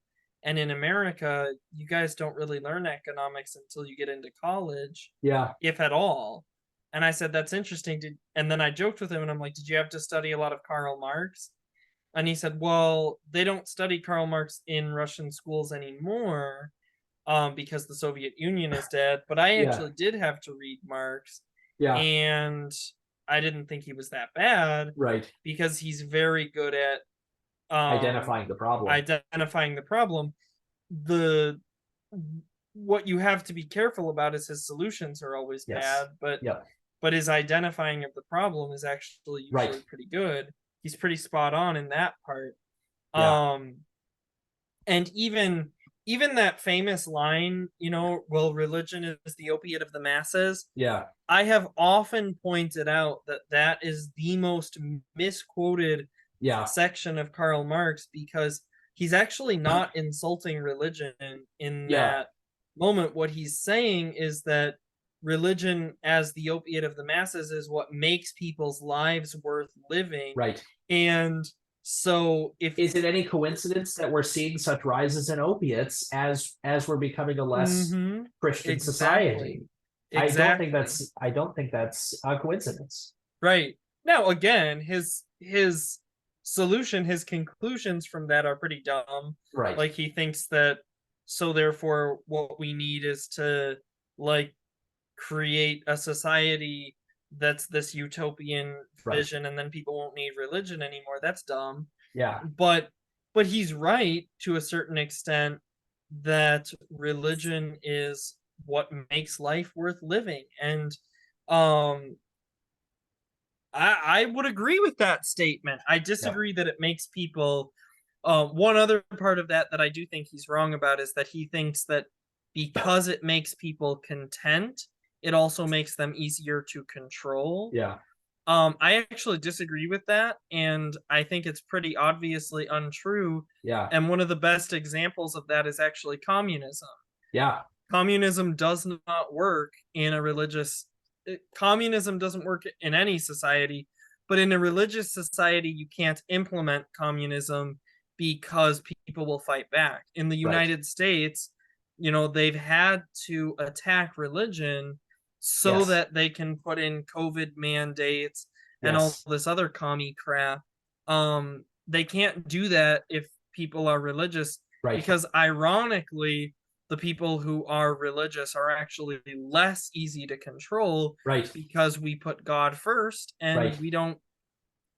I'm not gonna follow Right. COVID restriction crap Yeah. because I put God first and I Yeah. put my neighbor March. second. And if I put God first and my neighbor second, then the government is somewhere else down the Yeah. line, and I'm not going to follow their mandates if their mandates are Farming. telling me Yeah. to chuck God or my neighbor. Right. So March 22nd of 2020. It's a day I'll remember. It was my birthday.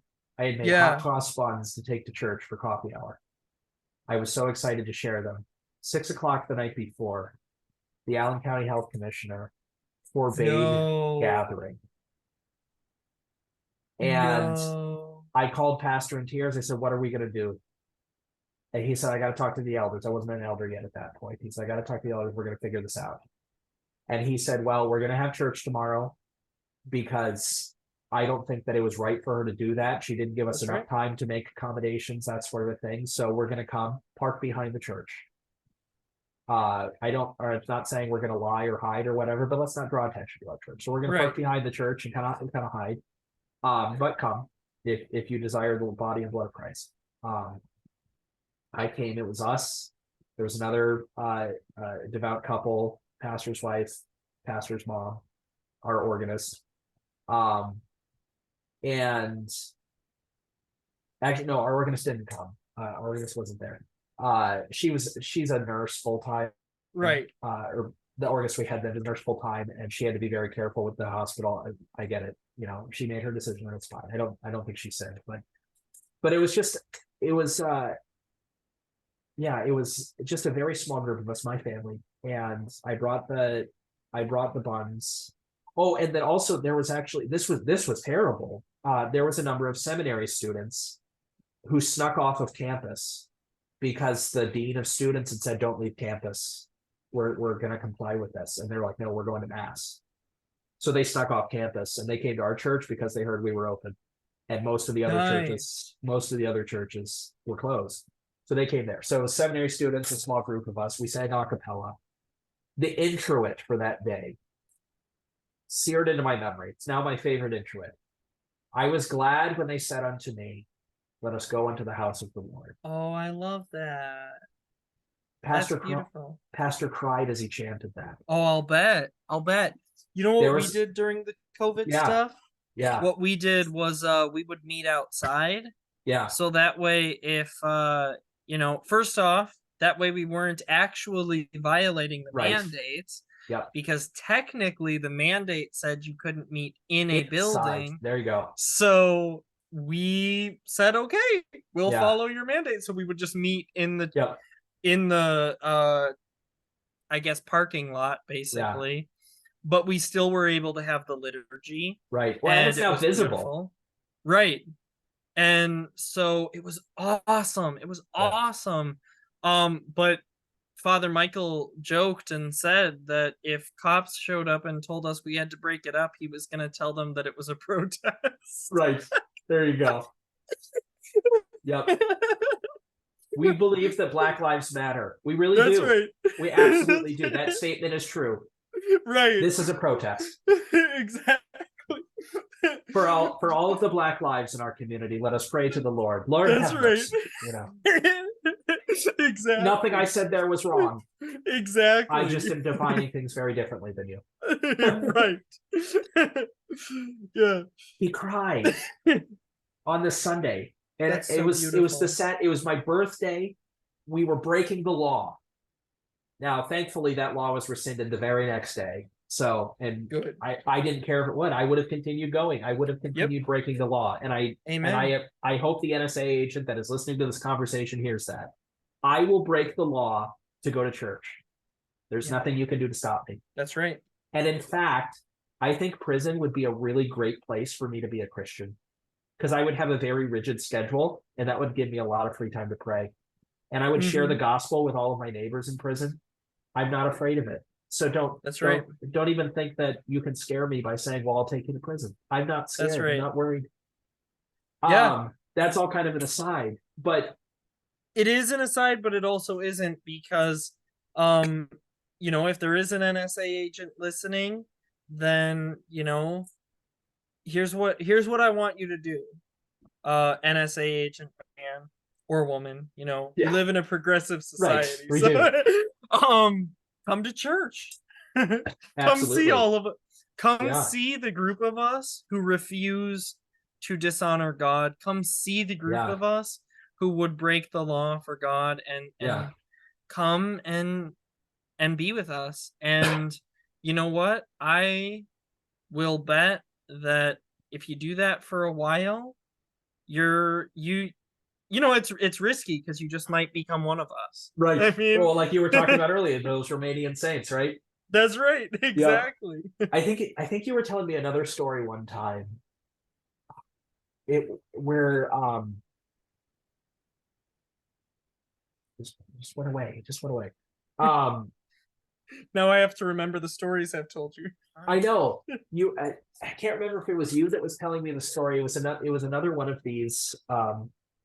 There was someone that was being arrested. It was and it had something to do with being a Christian, or maybe they were going to be deported or something like that. Maybe they were a refugee of some sort or something like that. But they went to a church for refuge, and they believed, they were pious and that sort of thing. Hmm. And the priest just never ended the service, because there was a law I in love the it. there is a law in the country that you couldn't arrest someone during a church service. And the service went on for like 3 days, and people came and left and that sort of a thing, but the priest just kept going, and they kept singing hymns and that sort of a thing, and the cops just had to wait, I love it. because they were protecting their sister in Christ. I think it was a woman. Amen. um that is how you protest. We're not gonna destroy things. That's not what we Right. believe in. We believe in building people up. We believe in building beautiful things, and we believe in bringing people to God. So if Yes. you're going to sit around and wait, if you're going to come into my church, well, get ready to hear the gospel, because That's right. I'm going to give it to you. I had this plan that day. One of the other elders was there that day, and we were kind of watching out the corner of our eye just in case a cop did come, because pastor prepares and says, "Hey, I don't know, maybe cops are going to come." We were both prepared to get up and block the aisle. We have pews, we're Westerners, that sort of thing. Right. We were gonna block the aisle, and we were gonna calmly tell him and say, "Hey, our pastor will come willingly. He will not fight. We just ask that you wait until the end of the service. Hmm. Have a seat here if you'd like. I'll show you where we are in the hymnal, but we'd like to finish our service, and then we'll come with pastor. We don't Yeah. even have to." That was my plan. Thanks be to God, I never had to enact that plan, but that was my plan. Right. Just say, "Hey, we'll come. Pastor's not going to put up a fight. I guarantee it. Even though he's a black belt in some martial art, he won't put up a fight. He'll come to prison." Black belts matter. Oh. Yeah. But yeah, this is how we protest. We protest by praying. We protest by Exactly. yeah. But And you can say, like, well, what does that do? What does that accomplish? And to a certain extent, I I get that, yeah, because in the moment it does not feel like we're accomplishing anything. But I will tell you what it has accomplished in history, and what I believe it's still accomplishing to this day. yeah, And that is, in 33 AD, Jesus Christ was crucified by the Roman Empire, yeah, um, and the Jews, but yeah, the Roman Empire. In what is it, 70 AD, the Temple of Jerusalem was destroyed, and the Roman Empire made many, many martyrs of many, many Christians. In what is it, like 75 or 80, Saint Peter was crucified upside oh, down in yep, Rome, And whatever year it is, the same year St. Paul was beheaded in the Yep. city of Rome. So by the Roman Empire, both of Yep. them.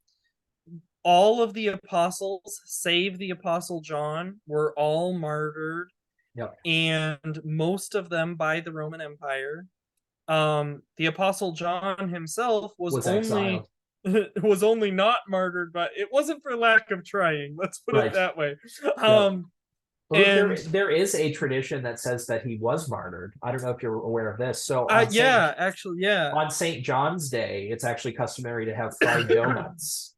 And Mm, this is because there is a tradition that says that he was boiled alive in boiling oil. right. So we have Yes, donuts. We mock that, going back to our Halloween theme. We're that's like, oh, well, right. we're not afraid of it. That's right. We'll We're not mock afraid. that. We're gonna have fried donuts that day. Exactly.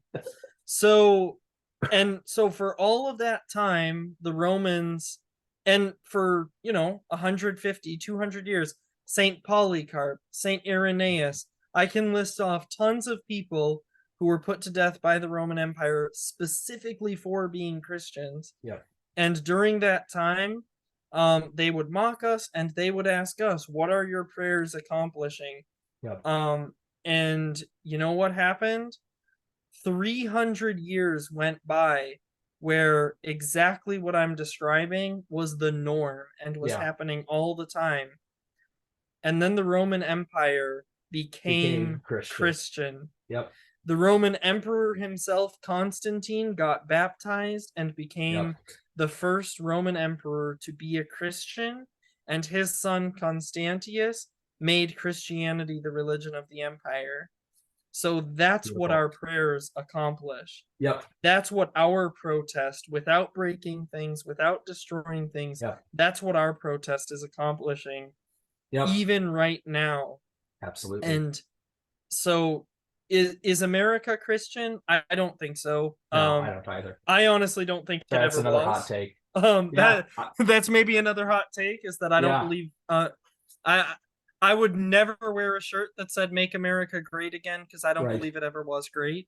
Yeah. But I believe it can be, and I Yes. believe that it can be great because I believe in the power of prayer, and I believe in the power of our protest, which is a protest that doesn't seek to destroy anything, but Right. instead seeks to build the kind of community that we're talking about. Yeah. And so if you want to be part of something bigger, if you want to accomplish something greater than you can at any protest, then by all means, Go to church. come to church and ask somebody like Aaron or me how to do it, Yep. because we will be delighted to tell you all about Jesus and Yep. how he makes every empire great Yep. again. Yep. Yep. Absolutely. Yeah. Beautifully said. Thank you. Yeah. I don't know how we got off on that topic. I That don't one know either, definitely but was that a was just tangent. fun. But, it was great. It was really good.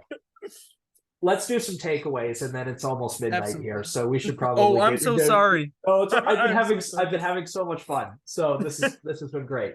Takeaways here: conservatives have adopted progressive principles, yes. and we need to be very careful about that. Let's reconsider them. Among this is, let's look at technology as the tool that it is, and not necessarily a savior. Not all technology is, or technology, nothing is neutral. But right. all, what is Ecclesiastes said, whatever you set your hand to, is already blessed by the Lord. That's right. You can use technology well, but think about it. Don't just be a passive user of it, right? Think about how you can use it to serve your neighbor. We're using technology tonight to hopefully teach you some things, to hopefully start a conversation in your head, and hopefully start a conversation in your parish, so that you can start living intentionally with your parish. Exactly. And set your clock to the times and seasons of the church. Consumerism is a product of the Protestant work ethic. We've produced a lot of things because we think that it is bad to be not working, and because we work all of the time and that's what our life is, well, we have to justify that, so we need people to spend it, or we need people to buy it. That has produced a lot of the problems that we see today, and it is a very old problem. This is why our Lord does warn us about serving mammon. instead of Mm-hmm. God. Um, if you enslave yourself to mammon, that is by putting yourself in debt to things. So now you have to work to pay that master. That is time that you're not able to spend serving your Lord and serving your neighbor, number one and number two. And so think about the things that you put your dollars to. Um, it is it is a very common thing for the church fathers to talk about your wallet being an idol factory. Mm-hmm. The things that you dedicate your money to, which is time. Time is money. Money is Right. time, because that's what money represents. It represents the product of your labor. And if you are dedicating your labor to some ungodly cause, you're worshiping a different God there. And that's something to repent of. Exactly. God intends for you. What's the great commandment? Love the Lord your God with all your heart, with all your soul, with all your mind, with all your strength. And the second is like it. Love your neighbor as yourself. The Samaritan asks, who is your neighbor? Or the jurist asks, who is your neighbor? And Jesus tells him the person that's next to you.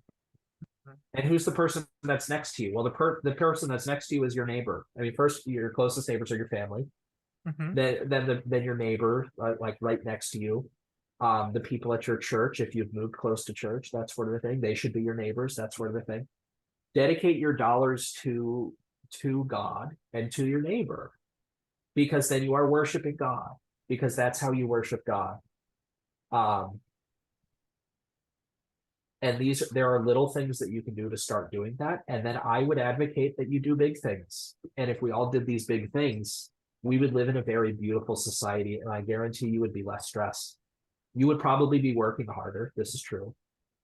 Agrarian societies that have a lot of labor, and that's, just is what it is. Lower technology, technology is designed to help us work less. And if we use less of it, because we're dedicating more of our dollars directly to God and directly to the service of our neighbor, yeah, we're probably going to work harder. Right. You are going to be blessed by that. You're actually going to have more time. I guarantee it. If you set your clock to the church and you start dedicating your dollars to God and to your neighbor more, you're going to have more time and you're going to be less stressed, and that's going to be beautiful. And that is the sort of conditions that make saints.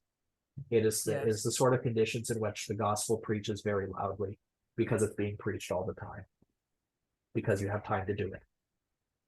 And that's what we're advocating here for. Don't run away. Don't go form some commune in the woods or whatever. Although, communes in the woods are fine. There's a lot of great rural monasteries out there. Do form communes in the woods. Oh, sorry. Yeah. Okay, certain people should go form communes in the woods, but but it's not me. You already have a community right. that you can live in, and you don't have to run away to the woods to do it. Benedict ran away to the woods and people followed him, and that's great. We need Benedicts in the world. Mm-hmm. We also need St. Lawrence's of Rome. That's right. Who knew his people. I love his story so much. I want to share his story. When he was martyred, the emperor said, "Bring me all the treasury of the church," because the church had a lot. You know why the church had a lot of money? Because people valued God more than they valued money, and they gave all of their money. And in fact, the people that didn't give all their money, Ananias and Sapphira, remember what happened to them? They were killed immediately. Now, it wasn't because they didn't give all their money. It was because they said they gave all of their money, but they actually lied and they didn't. That was why. Exactly. They valued money more than God, and God said, "Okay, fine, you can go worship Mammon. I don't care." St. Lawrence God said of Rome, you can go where your money's gonna go. Yep. St. Lawrence of Rome, the archdeacon of the city of Rome, was in charge of this massive treasury of the church, and the emperor knew about it. He said, "Bring me the treasury of the church." And he says, "Well, your emperor, with all due respect, I'm going to bring you the treasure of the church, but it's so great a treasure. I need 3 days to get it all together. I mean, it's that big. So if you give me 3 days, I'll give it all to you." He spent the 3 days giving money to the poor, giving them food, giving them housing, that sort of thing. He spent every single gold coin they had, sold all of the vessels and that sort of a thing. And on the 3rd day, he went to the emperor, and he brought with him the sick, the lame, the poor, the children. And the emperor said, what happened to all the treasure? I wanted the treasure of the church. He says, "They're standing right behind me." That's the treasure of the church. And sure, God blessed Solomon with wealth unimaginable because he had faith. Mm-hmm. God does not think that money is evil, and he tells you to use it for good to make friends so that they can receive you Right. into their heavenly homes. Just like every tool, money is a tool. You can use it, and you can use Right. it without sin. But the way that we have structured things, we don't. That's right. Make different choices. And I guarantee it's going to be better for you. You probably won't be rich, but you will be rich in the way that it matters. And that's because you will have God and you will have your community. And those are the greatest treasures that we could possibly have. Amen. Well, I don't have anything to add to that, so I'm going to let that be the closing remarks of the episode. And definitely, I encourage everybody to share this with your friends so that they too can be freed indeed. God bless.